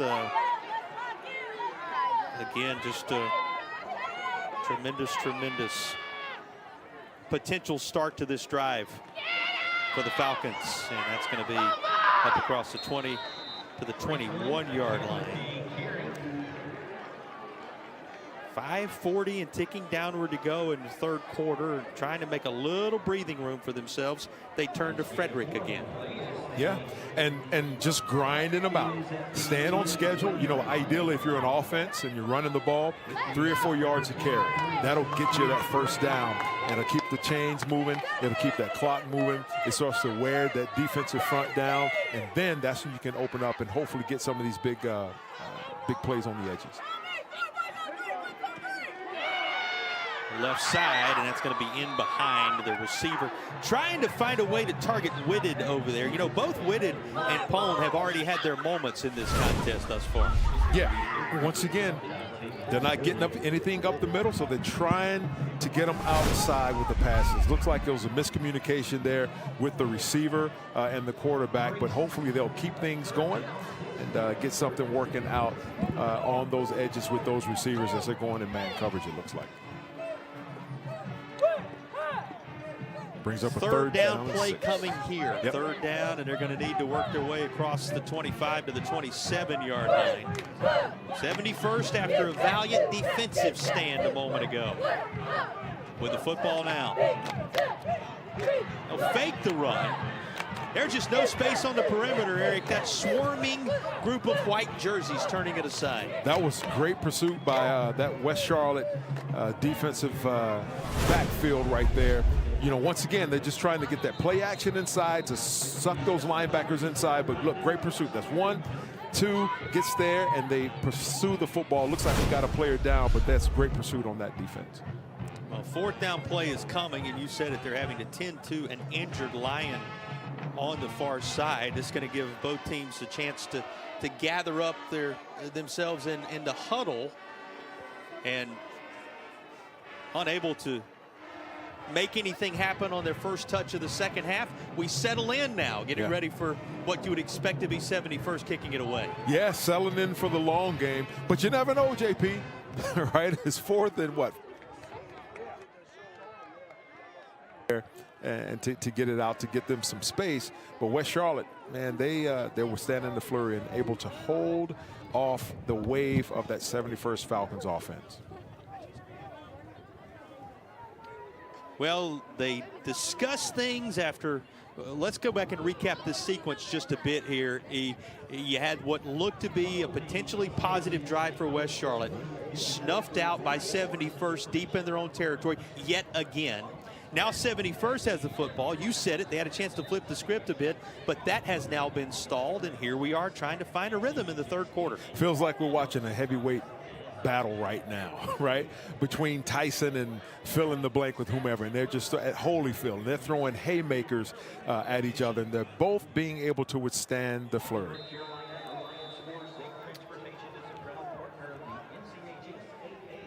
Now this looks as if it is shaping up for further positive field position on the Lions side of things. The return man who's trying to make sure he's ready to cover something if needed, backpedals to around the 45. That was tremendous pressure. There's going to be a flag. And Eric, even at a running into the kicker scenario with where the ball was placed, this is going to be very positive for 71st. Yeah, it looks like it may give them a first down, and Coach Grant there is kind of beside himself. Yeah, this is going to extend the drive. You saw the contact, no question about that. Flag comes in for what you would think to be running into the kicker. Yeah.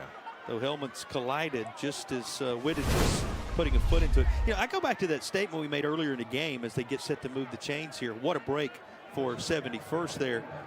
And, you know, West Charlotte going for broke, trying to make something happen in the kicking game. But, you know, Whitted has only punted 12 times all season. That's how effective 71st has been in scoring when they have the football.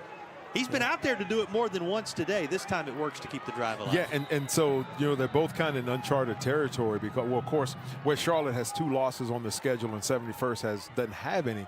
But right now, they're filling each other out, and they realize they're settling into a great game.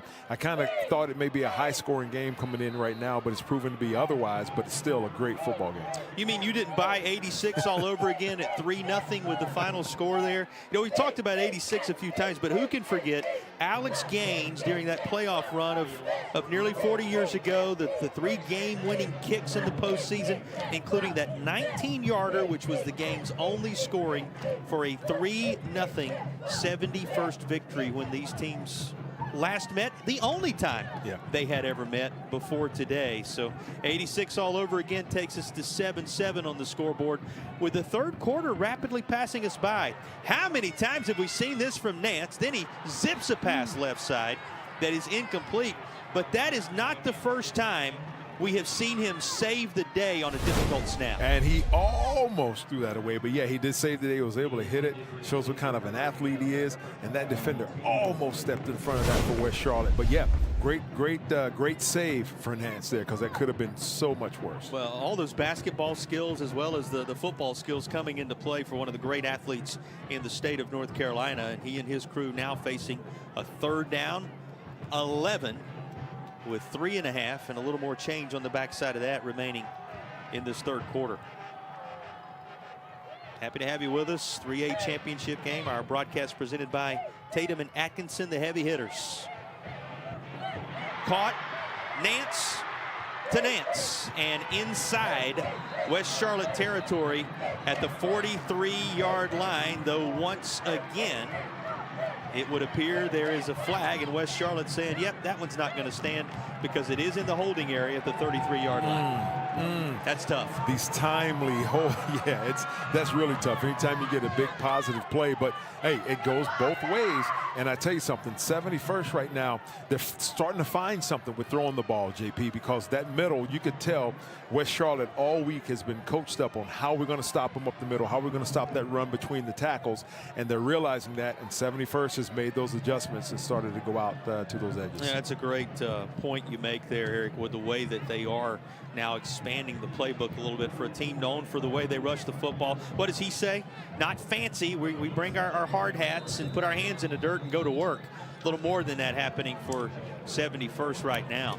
You know, you may be wondering about it. The lowest point total for 71st came back on September 13th. They scored 21 against Hope County in a 21-0 victory. Everything else has been in the 40s and 50s and beyond. So to see them with 7 points here in the 3rd quarter speaks to what West Charlotte has done effectively, and they do so again defensively, stacking up the ball carrier right away. Is the ball loose? Looks to be on the turf. What a turn of events this would be. No indication from our officials just yet. And I think it may not be determined who's going to come out of the pile with it just yet. They're battling for it. West Charlotte trying to sell it. And they at least have the football.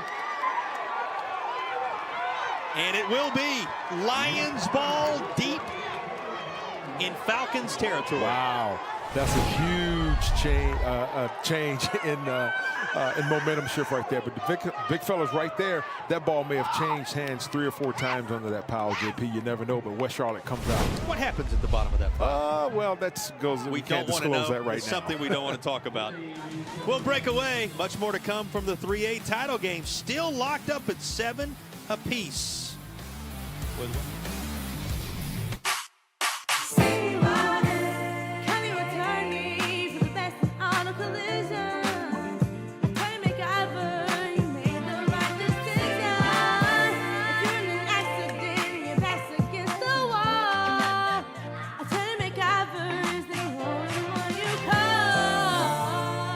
CYA. Call your attorney, Attorney Roderick Todd McIver.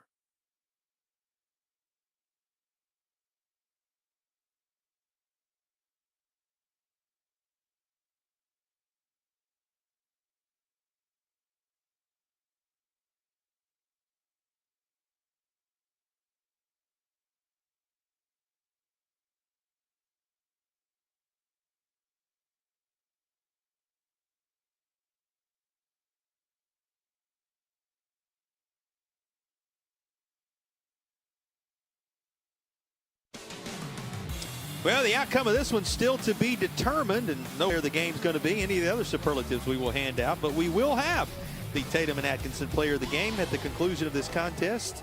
Is your new car wreck? Call the heavy hitters. Tatum and Atkinson, sponsors of our game broadcast and our player of the game. Boy, fighting for every inch as it goes down inside the 20. Red zone opportunity coming. You know, we saw him heavily on that first drive of the half, and here's more Emory McLean. Yeah, nice run by McLean. Once again, those yards after contact, he gets through 1 arm tackle, 2, 3, and there's nothing's going to keep this young man from getting down. Good run. One care NC red zone chance, assisting clients' health requirements and treatments at home. That is the sponsor of our red zone, One Care NC. At some point, Lions fans are thinking that One of these drives got to be capped with points. It has not been the case because of moments just like this, and big 66 in there to turn it aside. Yeah, Big Ely, look at him, man. He, looks like they had a pinch or some kind of stunt going on, and he's quick. He gets in that gap, and I love how he gets up to celebrate. It's like, yeah, it's me, mama. Check me out. I'm doing my thing. Oh, wait a minute. I thought he was an offensive guard. Bingo. Finds a way to get the job done on both sides of the football. Near side, down to the 16. And this is going to be, well, looks like they're getting ready to move things here. And this is, man, how many times have we seen this chapter written? The question is, can West Charlotte come up with a different ending to this drive? Yeah, can they finish? First down from the 16-yard line. Nichols claps his hand and turns and looks this way. You look up, all of a sudden, just over a minute and a half remaining in the third quarter, trending toward crunch time for a 3A championship. Right into the heart of that defense. That's good for a couple, but bodies stack up everywhere. That was again McLean. Oh, the wheels that are turning in the minds of these two coaches in the chess match they find themselves locked into in this one. I'm glad you brought that up, JP, about being a chess match, because it is. You're setting it up, you're running, you're kind of probing and poking. We see 71st running. Looks like may have been a corner blitz or something coming off. They were stacked on the receiver up top, and so it's really setting something up to run something later on in the game. See what's available here. Screen play near side. It's down to the 9. Now a third down and manageable. This is going to be 3 or 4 needed on third down after this. Yeah, just like a little flanker screen, receiver screen. Good blocking on the perimeter there. Good pursuit by the defense, keeping everything in front. So West Charlotte's going to have to put it in right here with about 40 seconds to go here in this quarter. They're in no rush, but they would like to get it a score inside the 10-yard. Nobody with more catches than Davion Jones today. 7 of them right at 50 yards. Dancing around, finding room to the 6. That is close to a first down, but the spot's going to be critical here. It is, and you got to think that obviously they're going to go for it. At 4th and 1 if they didn't give them the first down, but kind of slippery there. As Nichols, trying to get there. You'd like him to have gotten that first down, but they're going to go for it here, JP. Another key 4th down, and they have stacked them up in the backfield. A flag comes in. Now this is going to change the scenario one way or the other.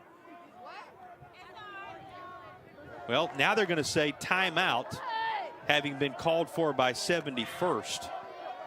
I saw something come flying in there. Yeah, flag being picked up. There was a flag thrown, but the timeout evidently was granted just prior to the infraction. Yeah, it's interesting. I'm not sure because 71st called that timeout. I wasn't looking at the play clock to see how far it was down, but I don't know what the referee saw, but obviously he picked it up. My surprise came from the same place yours did. You would expect if it was running down, the timeout's going to come from West Charlotte. That was not the case. 71st awarded one of those key second half timeouts. We were joking with some of the folks on our crew at halftime that yes, the timeout indicators on the scorebook at the bottom of your screen are working. Yeah. Those timeouts were just all used quickly in the first half. Remarkable how important some of those early moments were that the coaches opted in that first quarter to call the majority of the timeouts. Yeah, and I think West Charlotte may have been out of timeouts after that first quarter, but you can be rest assured those things are a little more they're going to be used a little more strategic here in the second half, especially with a close game here, 7-7, 5 minutes to go in the third quarter. So we're going to see how important that play is when we come down the stretch. Yeah, it speaks to how important this play right here is, that one of those burned in this moment. 4th down and 1 yard needed for West Charlotte. Did they draw 71st offsides? There was movement. The question is, which way are they marching? It is going to be good enough for a 1st and goal. Wow, boy, this tells the story. Yeah, and it's one of those hard counts again, and you see the offensive linemen, they snap down, and they hadn't done that all game. And so right now in this critical moment, it caused the D-line to jump off sides. And you hate to see that, but it was very well played by Coach Greer there. Well, those two said exactly what we expected. Yeah. 1st down and goal from the 4-yard line. Will this be the drive? Deep into Falcons territory, finally capped with further points. Not just yet. Met right away as a ball carrier, and met by Batista, whose name we've called time and again today. Mentioned how he was the defensive player of the year as a freshman, battled some injury in his career. Boy, has he been back as a force here. His stop takes us to the end of the third quarter. 12 minutes to settle the 3A championship in North Carolina. 86 all over again. Comes down to the final stanza.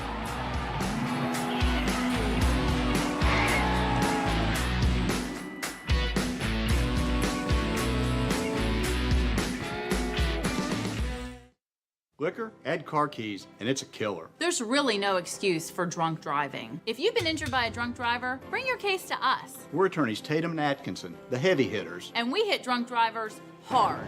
1-800-LAW-0804. It's that time of year when we gear up to cheer on our favorite team. Don't let COVID-19 and the flu stop you. So make sure you don't have to cancel on the team you love the most by getting your flu and COVID vaccines. They are safe and effective. Both flu and COVID vaccines have been updated to fight against new virus strains spreading this fall and winter. So make sure you don't miss the big game and you protect those around you. Ask your healthcare provider about updated flu and COVID-19 shots. Visit myspot.nc.gov and find yours today.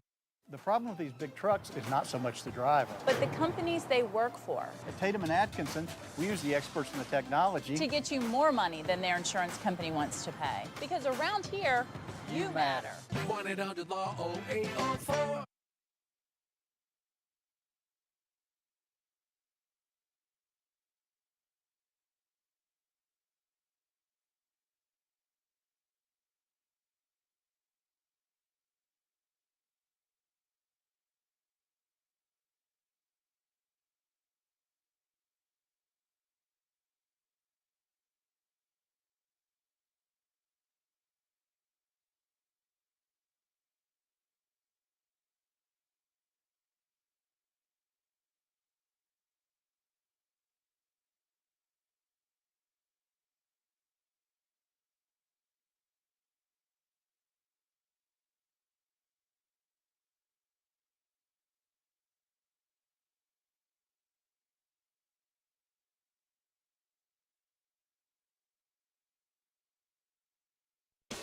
Breezy and cool December day as we get set for the fourth quarter in a tie football. Their mantra all season has been man the throne, which means they have to be so great. And that doesn't just mean on the field, but in the classroom and as a person as well. Coach Greiner believes that his job as a coach is to pull out the identity and confidence they already have inside of them and help that pour over onto the field. He said that this team has bought into that mantra this season, has been a player-led team because of it, and putting this team back on the map has been the biggest priority this season, guys. Good stuff, Hannah. They're trying to get closer to that throne right now, Eric. But it gets tougher the closer they get to the goal line in trying to capture that throne, because this defense has tightened once more. Yeah, less room to maneuver when you get down there, and your options are limited. You know, and that defense is just tightened up on the inside there. And, yeah, they got to make a stop here. You can only imagine just the momentum shift it'd be. Third down, zipping a pass toward the end zone, and this is caught. Touchdown. So 2 touchdown tosses today. This one comes on third down, and there has to be a major sigh of relief on that sideline because they finally break through in the red zone. Finally break through. When you see Coach Greer, they just kind of let out that scream of excitement there that they finally got in, because, yeah, the last couple of trips to the red zone, JP, they've been denied by that 71st defense, and yet here they are. They punched it in. Everybody from the Charlotte area also looking for flags. You remember the last 2 times they worked their way into one of these end zones here at NC State. It has been met with a call that brought the touchdown back. Not on this occasion. The extra point is true as well. Kang Chang Quach able to get the job done, and here one more time is a look at the toss and catch for the TD. How about this reaction? Yep, just that slant. Coach's like, there we go, fellas. I feel it. He says, that's right. We've earned the right to be here, is the message he's echoed to his team all week, all during the game, all halftime. So those fellas, and the same play, they hit a slant, going in the first time for the touchdown. And Dante Nicholson now has his state championship moment. There you go. Think about the catch that he's able to make there. With 11:28 to play in the football game, back in that unusual territory for 71st of trailing at any point this year. And West Charlotte finds command once more, a little closer to that throne that Hannah was telling you about just a little bit ago for the Lions. Can they be the king of 3A in 2024 after making just a remarkable run, knocking off the top seed, taking care of that Dudley dynasty, knocking off the defending champs in Hickory last week, and now facing a 71st team that has a group of seniors trying to finish what they started a while back after being here in this environment, in Chapel Hill, of course, but in the state championship environment a year ago. And the question is going to be, how will 71st respond as we get set for the Roan Law kickoff here? Roan Law, we fight and have the verdicts to prove it, sponsors of all of our kickoffs in this one.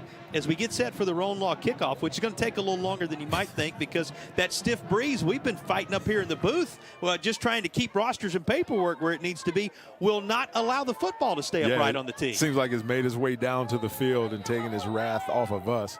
And it's down there in the field. So, yeah, 71st has got to get something going right here, establish a drive because they're running out of time, 11.5 to go in the game.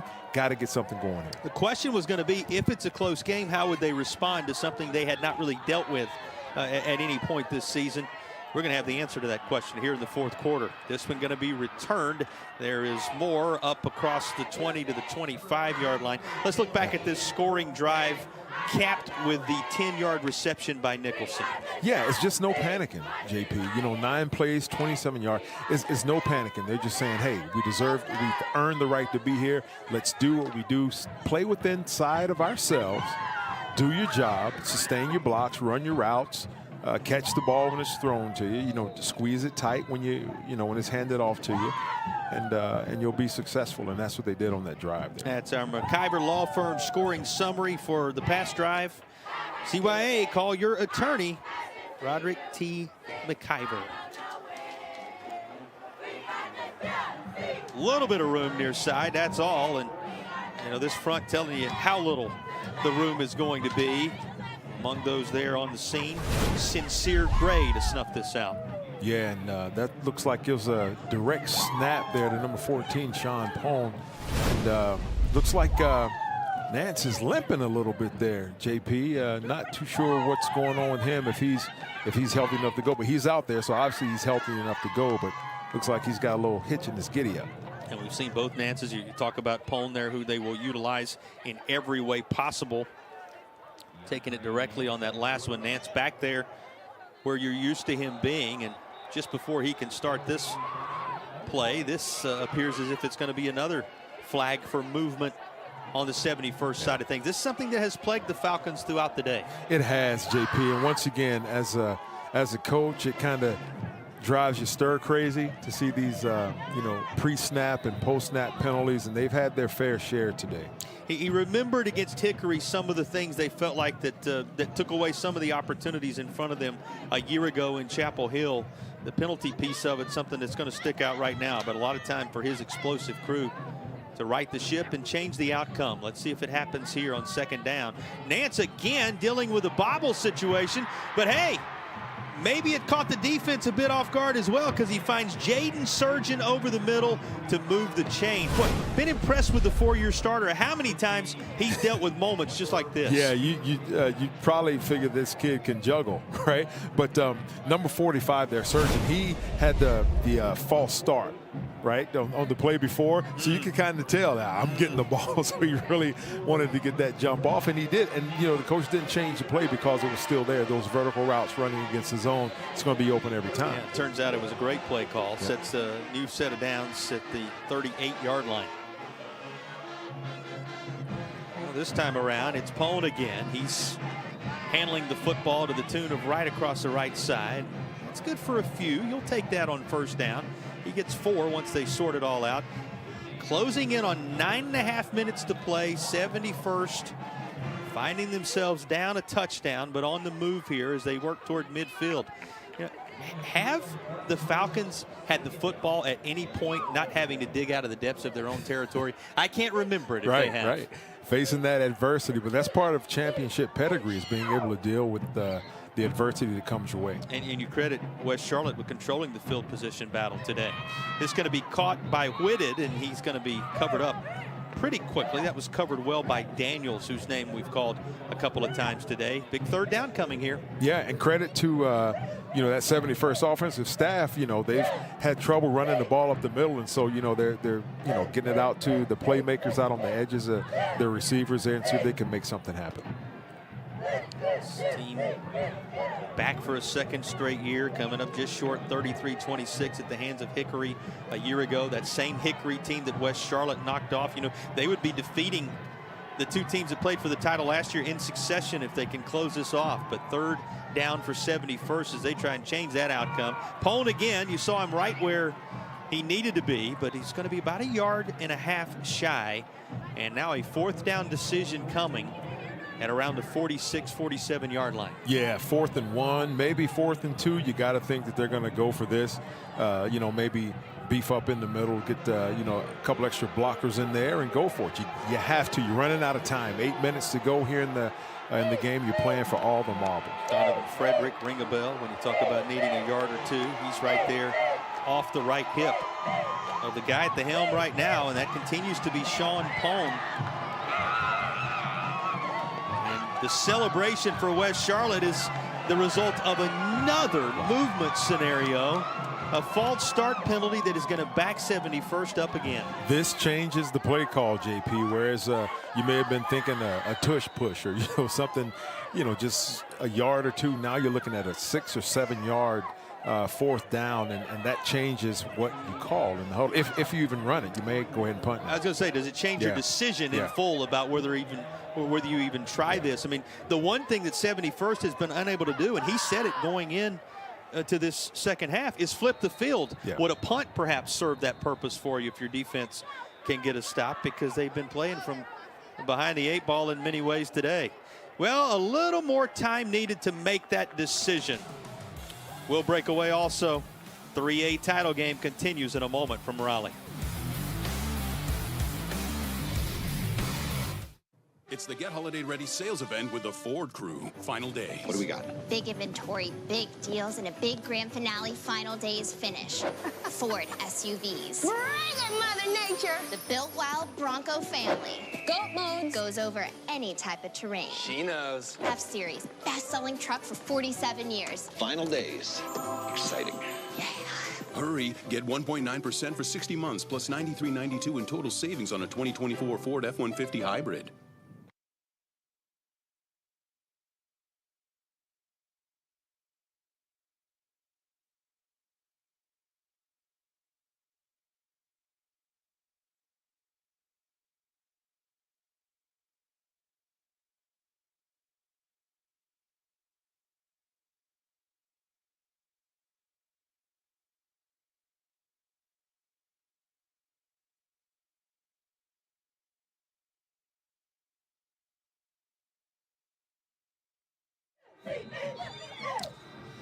Well, West number 8 leading East number 2. When you talk seeding, more than that, these two communities battling it out for a championship the second time around for the first time in a while. Battling it out for supremacy in the fourth quarter. Deciding to kick it after the timeout. It'll be fair caught at the 25, and that's where West Charlotte will take over. We haven't seen West Charlotte backed up and having to do something offensively that much today. 71st thinking about flipping the field here. We'll see how it works out. Yeah. So now you're going to expect, if you defensively, first man's going to hold them, grab them. Next man coming in. We see it happening a lot in college and in the NFL. They're punching at the football. They're ripping at it, trying to get them to get out. Well, those quick passes have worked to perfection for West Charlotte. Look, he is still perfect when it comes to attempts, completions. First 11 effective, as he has been overall, with Nichols and company listening to whistles. Boy, both these teams, here's a false start now, going to go against West Charlotte on the other side. For this to be the 16th game of the year, A lot of penalties in just lining things up here today. Yeah, and we saw two receivers there that they weren't quite set. They were bouncing outside the hash, and they didn't get set before the ball was snapped. And so once again, you know, some jitters, but here we are in the fourth quarter. They can maybe start to smell that victory and get close to it and think like, guys, we got to get this. And sometimes nerves can be your own worst enemy. Yeah, I've heard you say so eager to go. That's what you're seeing here today. Yeah. They've trained and worked so hard all offseason, you know, and they've made it this far. Yep, and it all comes down to 140-plus degree North Carolina afternoon in Raleigh. And it all comes down to 7 minutes and change in a 7-point football game right now. What do you expect we're going to see down the stretch here? Well, I expect West Charlotte to continue to do what they do, JP. They've been controlling the ball, hadn't made a whole lot of mistakes with it. You know, 71st is going to have to make something happen. On the defensive side of the ball, you know, we saw that Nichols is 11 for 11, so they're going to have to take some chances. Crew out of Fayetteville trying to get the football back. They have West Charlotte behind the sticks. Of course, United 8, 3A, 4A from whence the Falcons hail. Here's a little trickery going deep, and that has got too much air underneath it. But a flag will change things. And you can hear the moaning and groaning from the 71st side of things as they felt that ball perhaps was uncatchable by the receiver. This one is going to hurt as the Falcons were looking to get off the field with one more play potentially. Wow, major collision up near midfield. Yeah, that would have been the defensive stop that 71st needed. But yeah, unfortunate with that pass interference. It's going to keep the chains moving because the ball was, you know, well over his head. Well, not only that, you get another look at it here. Break down what you saw. Yeah, I mean, they tried to get him off, you know, just misdirection with the flow, the run read, hopefully get the defensive backs peeping in the backfield and make them come up. But they stayed disciplined and kept the ball in front of them. That's just unfortunate for 71st. Well, they're going to line it up at the 35-yard line. 1st and 10. The one thing you mentioned there, we'll see what transpires. Just play football on the ground. 71st has it. Covered up in there by Moore. And the Falcons have the takeaway they were hoping for. Oh, my, JP. That's exactly what they needed. Coach McLaurin is saying, hey, fella, we're not panicking. Let's do what we do and capitalize on those mistakes. And this is going to be their best starting field position of the night. Oh, how life can change from one moment to the next. Thought they had the stop. Yep. The flag extends the drive, and then the fumble puts it in the hands of the Falcons after all. And when we were just about to say, well, the one thing this won't do is flip the field, guess what they did? They flipped the field. Here comes 71st, second consecutive year in the title game for the Crew out of Fayetteville. And Coach Duran McLaurin and company with a little bit of green grass behind them for the first time in a long time. Nance up top. Unable to reel it in, though he made a valiant effort to do so. The guy that has shared time receiving the snaps with DeAndre Nance today, Sean Pone, was the intended target, and that was covered very, very well. And this is what I thought they, you know, may have done on that 4th down conversion, is put everybody to one side of the field and you leave Pone one-on-one with the receiver there. I thought they may have run like a slant or something where the middle of the field had been open. So maybe they'll come back to that, JP. Did you see who that was in coverage there? K.D. Cotton, another guy, athletic ability-wise, that you're going to see on both sides of the football when it matters most. Yeah, they got some young players in these skill positions, man. Look for a lot of positive things coming out of West Charlotte High School in the near future. But 71st, they're here again. They want to capitalize right here, right now, JP, because this will change the complexion of the game if they can score here. Now, latest miscue, though, has them backed way up. They're just going to take the football to the 40-yard line. They need 20 to move the chains. Nance has enough of a pocket, and he just gets it over the defender, but it is knocked away. It is K.D. Cotton again. Wow, that was perfect timing. That was a good throw, you know, great concept. The ball was there just over the defender, but he hits him right in time to break up that pass.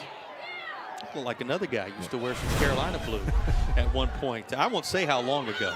Long We time won't say ago. how long ago, but Eric Gass, your analyst today. I know you've been impressed, Eric, with KD Cotton's play all day long. Yeah, he's been just a stalwart out there on defense, and this young man is all over the field and making plays when they're needed. And you need your big-time players to make big-time plays in big-time moments when you need it. Right now, it's the state championship. There's no bigger time in their career. Well, there's some open space, but unable to thread the needle in an effort to get it back to Sean Pawn. Nance's pass a bit off target. 3rd down and 20 coming. Yeah, playing behind the chains. You know, you want to try and get as much of that back you can, but play action right there. You just got a little overzealous and overthrew him a bit. Well, you're looking at 2 downs to try to get yourself 20 yards here. 6:07 remaining.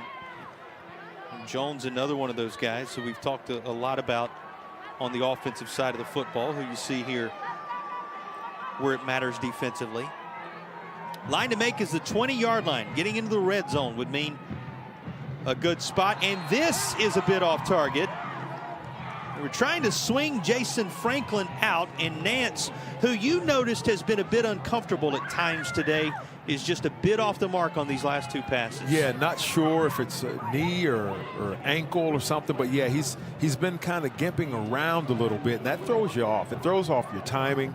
You know, if someone's around your feet, it just kind of, it's in the back of your mind, and it, you know, it's forced him to throw the ball a little bit high sometimes, and it puts the receivers in an uncomfortable position because they don't want to be jumping up in the air when the defender's coming as well. But now they're going to have to make a play here. It's 4th and 20.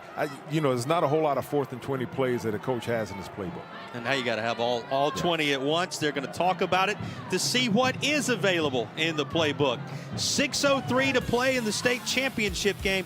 Big 4th down coming for 71st in a moment.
West Charlotte reclaiming the lead here in the 4th quarter, mid stages of the final period of the 3A season.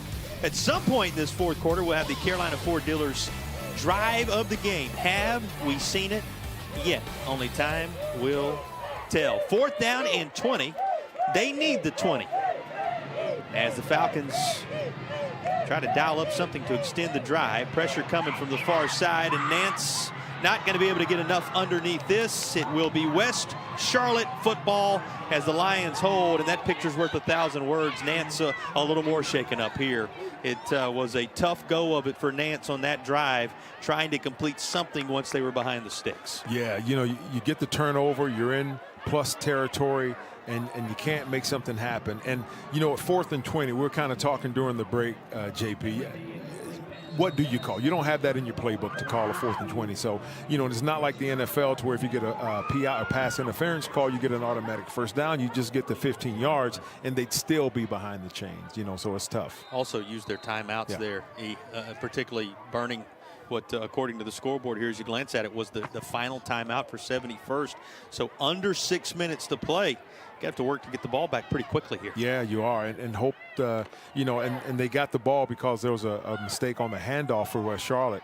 And you got to think that they're going to try and rip at it and trying to get it because they need to make something happen. West Charlotte looking for the backbreaker on this drive, and across the 50 into 71st territory is the ball carrier. You've seen him on both sides of the football throughout. There is Cotton again. Yeah, and you love the awareness of Cotton. You know, he could have headed to the out of bounds mark, but he knows that the clock would stop. So in order to keep that clock running, he moves back, cuts back to the inside of the field and takes a knee. And more importantly, keeps that clock running with 5.5. That is mission critical right now as West Charlotte tries to move closer to that throne. You were a part of the broadcast a little bit earlier. You heard Hannah talk about the man the throne mantra of this West Charlotte team.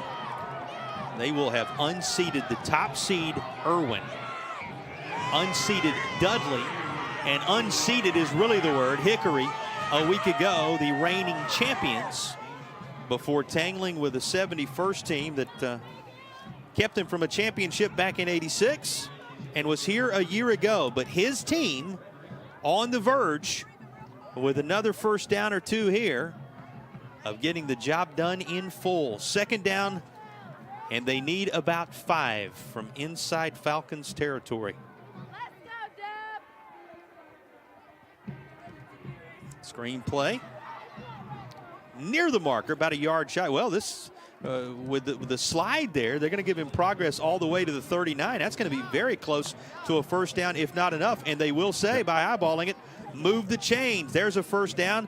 Precious time with that Hamrick's first down. Now beginning to wind down. And look at the confidence that Coach Greer has in his offense, and in particularly Nichols, to throw the ball. Right, when you want the clock to keep going. He's been perfect on the day. Ball didn't hit the ground, and they got the first down. More importantly, it keeps that clock moving and keeps those precious seconds are taken away from 71st if they were to get the ball back. Yeah, under 4 now to go in the championship game.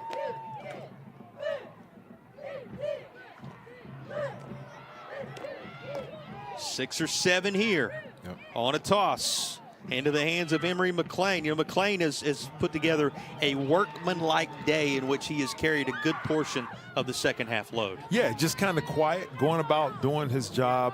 And that's what you need. In games like this, you need your role players to play their role best they can, keep the ball moving, stay ahead of the chain, stay on schedule, keep that clock running for your state championship. Emory McLean, the only player besides Nichols with double-digit touches today. He has 12 carries for 41 yards.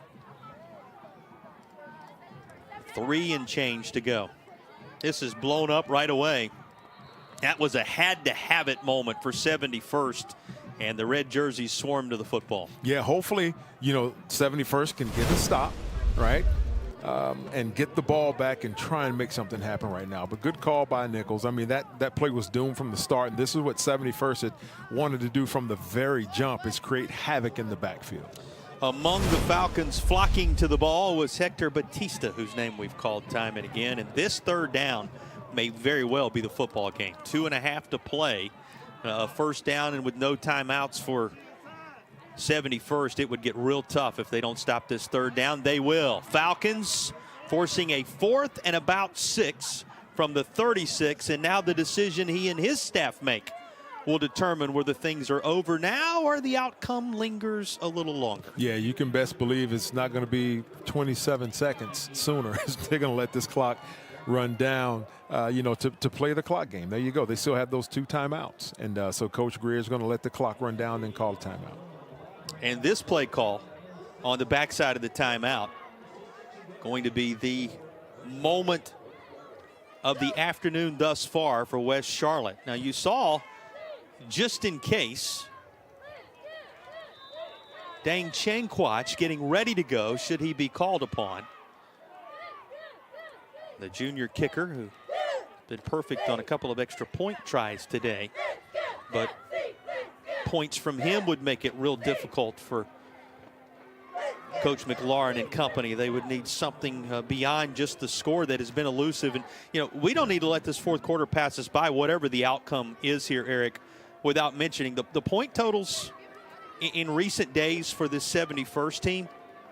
Go all the way back to the 28 points they scored on October 11th. Since mid-October, 56, 50, 49, 49, 56, 50, 48, 43. Yeah. It's been a long time since this team was held to less than 40 points.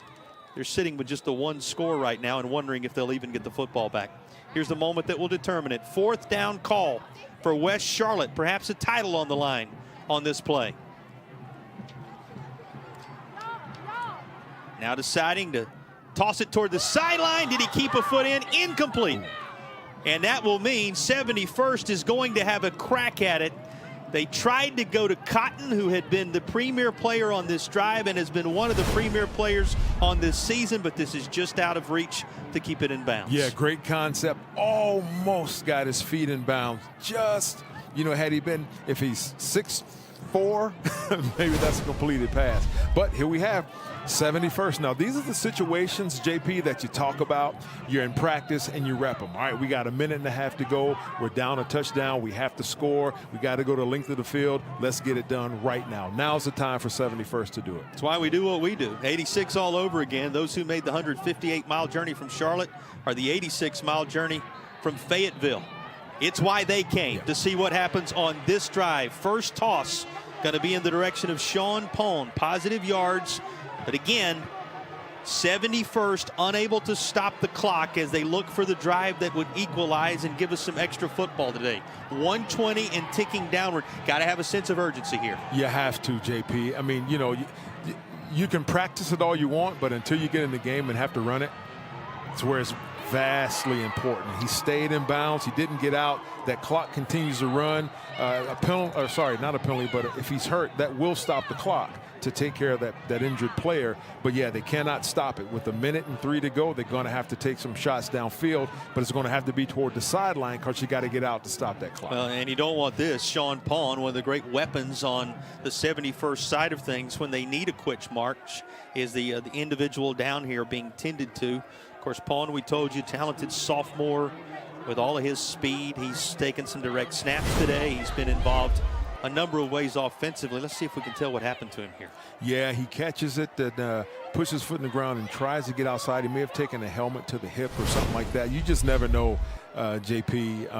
But this is going to start the clock back, so they're going to have to get on the ball right away. And let's hope that they've rehearsed and practiced this, end of the game strategy and how you're going to get the ball in that end zone. 63 seconds for DeAndre Nance, the 4-year starting quarterback and unquestioned leader of the Falcons. And he is going to just have to toss this aside to keep from being swallowed up. What a move made by Franklin here. And Franklin is going to get them the stoppage from moving the chains as he carries it into West Charlotte territory. You want to talk about some DeAndre Nance magic? Something out of nothing. I was just about to say they cannot take a sack here, JP. He must have heard my thoughts, and there he goes down the field. But once again, that clock continues to run, so they got the first down. They're going to have to stop the clock somehow if they don't get into the end zone. 30 seconds remaining.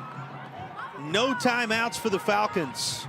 And that may have been better for the Falcons that it was not caught by Jason Franklin, because the defenders were bearing down on him. Yeah, and it stops the clock. 23 seconds to go. And so Coach McLaurin right now is trying to give the strategy of what we're going to do. Going to have to take some shots into that end zone here.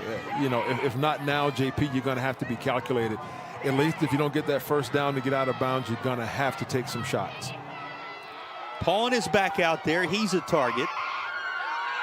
Nance out there. You know what Whitted has meant at times today. All hands on deck with 23 seconds to play in the state championship game. It is Pawn.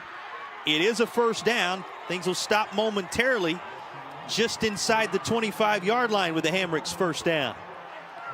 In striking distance now, but 16 seconds as it winds on down here.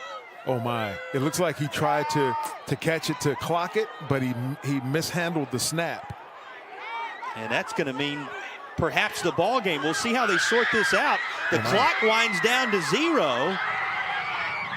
And our officials hold the football in the air as West Charlotte begins to celebrate.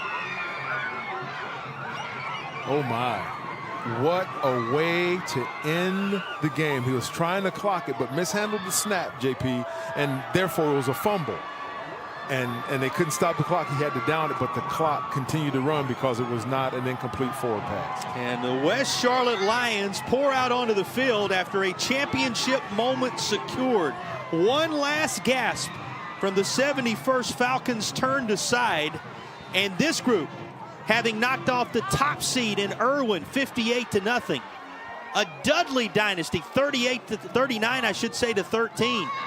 And Hickory, the reigning champions 36-20 a week ago, those three all on the road, come to Raleigh today and take care of the 71st Falcons, who come up just short for the second straight year. What a job done by West Charlotte. And the Lions do, in fact, man the throne in 2024. Outstanding. Congrats to Coach Greer and that West Charlotte high school community. They've packed their bags, they've packed their lunch, they packed their toothbrush. They came to Raleigh to win a state championship, and that's what he's done. Coach Greiner becoming one of the rare individuals to have led two out of the Charlotte Mech school area, the Charlotte Mecklenburg area, to state titles. We talked about the 2017 4A title for Harding, and he gets the job done with West Charlotte here. And Eric, you documented it. They were trying to clock it, but snap issues had been a bit of a problem today. Another here, and before Nance could do anything with the football to drive it to the ground, precious seconds off the game clock, and the opportunity passed them by. But let's take a moment and say, these last two seasons for 71st and the thrillers they've given us at Chapel Hill last year and here in Raleigh today, what a run, what a moment, what a snapshot for these seniors and beyond of what they've done the last couple of years for that community in Fayetteville. Absolutely. Yeah. And they're doing great. Now I think Hannah's with the winning coach right now. Yeah, let's check in with Hannah. She has the victors.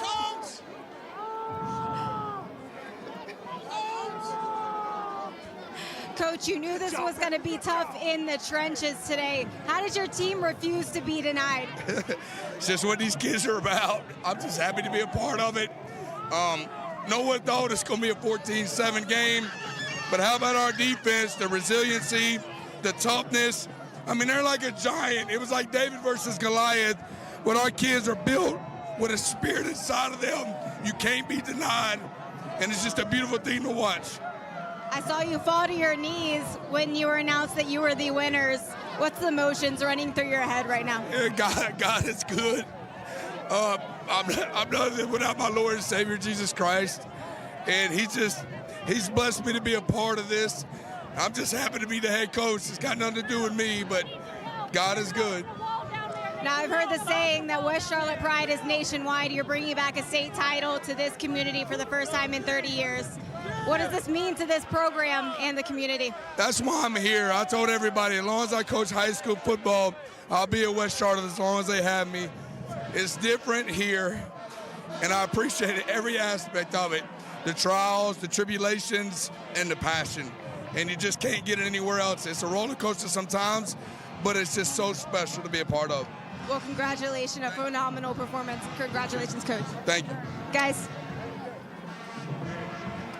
Well, let's take a look at our Ford dealers, our Carolina Ford dealers' drive of the game. And, they were few and far between thanks to these defenses. But that 9-play, 27-yard march in the pass to Nicholson allowed them to take the lead for good. Yeah, and he was the field general, just guiding them down the field. Is Jabari Nichols. He gets them to jump off sides with a hard count. He managed the game and put them in position to win a state championship. Well, a 9-play, 27-yard march that took some precious time off the clock. Our Ford dealers of the Carolinas drive of the game. Let's take a look at our player of the game. You might have a sneaking suspicion who it's going to be. Top things when we look at our Tatum and Atkinson. The heavy hitters, player of the game, who do you think? As Mr. Jamari Nichols. He threw for 2 touchdowns, 12 attempts. Man, this young man did everything. 94 yards, 2 touchdowns. He led West Charlotte to their state championship, and he put them on his back. Big day for so many. You think about Cotton, you think about Collins, you think about what Moore did along the way. Vance on all sides, a tremendous day. But in the end, it's West Charlotte. We'll be back to put a bow on this one as the title belongs to the Lions.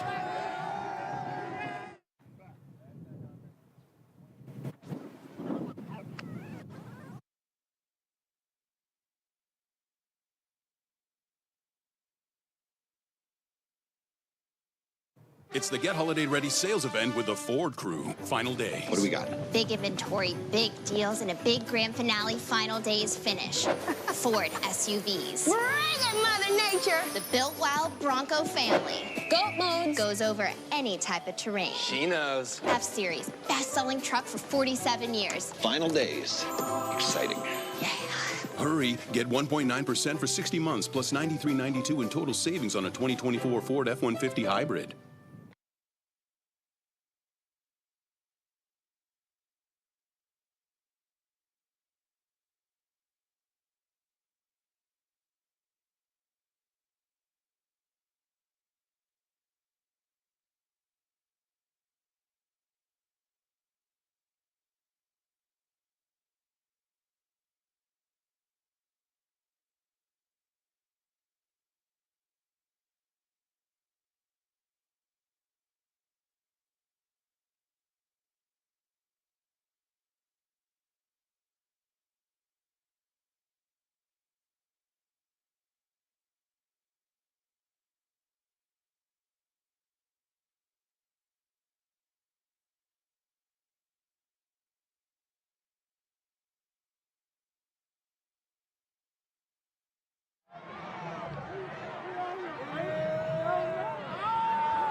Not since the icon Tom Knotts led him to the championship in 1995 has there been this kind of celebration in West Charlotte. That was a 7-point win over Byrd.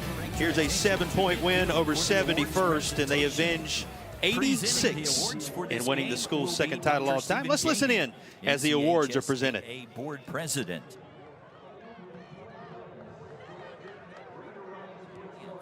William Clemens of Raleigh Parks Recreation and Cultural Resources.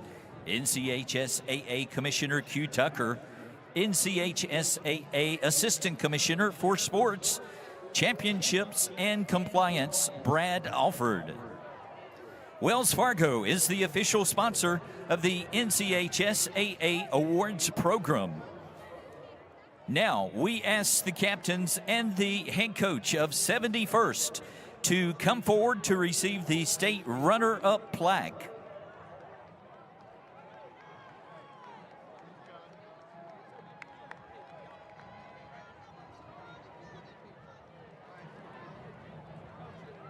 At this time, we recognize head coach Duran McLaurin from the state runner-up 71st.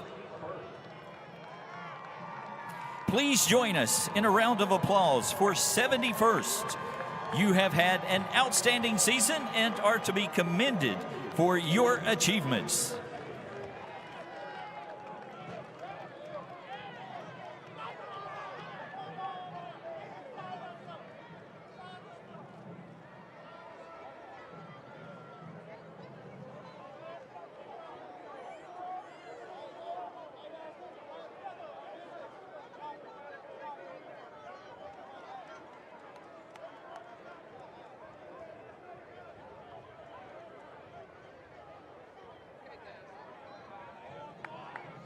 And now, introducing the 2024 North Carolina High School Athletic Association State Champions, West Charlotte.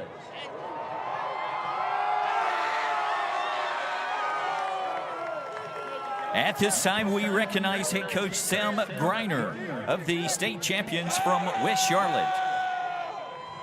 Please come forward to receive a special plaque of recognition.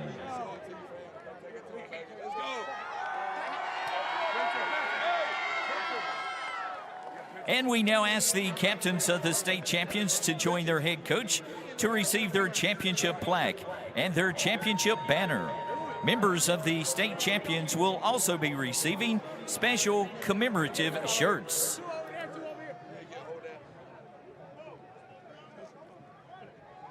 Well, what a championship moment for the Lions, as the mantra was all season long, Eric. The Lions find their way to man the throne in 2024. Your final thoughts on what we witnessed here? Yeah, congrats, to Coach Griner and the staff. You could tell that they prepared, for 71st and for this game. And congrats to the administrators, the teachers, the parents, the trainers, that whole community there in West Charlotte and Queen City. And, job well done. They came. Coach said they deserve to be there. They've earned the right to be there, and they showed it. Well, again, he's in rare air now. A couple of state titles at Charlotte Mech Schools and a couple of different locations, and taking his name and placing it alongside of a number of others and giving this school its second title all time. Special thanks to our sponsors, Tatum and Atkinson, North Carolina Department of Health and Human Services, Carolina Ford Dealers, Hamrick's, Meg Brown Home Furnishings, McIver Law, Ingalls Markets, One Care NC, and Roan Law, all making it possible for you to see these championship games live. One more to come here in Raleigh. In just a bit, we will have the 1A title bout. But reigning supreme in 3A, back atop the throne, the Lions, by virtue of a victory of a touchdown separation, finding their way back to the crown for the first time since 1995. West Charlotte 14, 71st 7, as the Lions sit on the throne in 3A. So here I am to give it all I got. This is the big time, ready, set, go.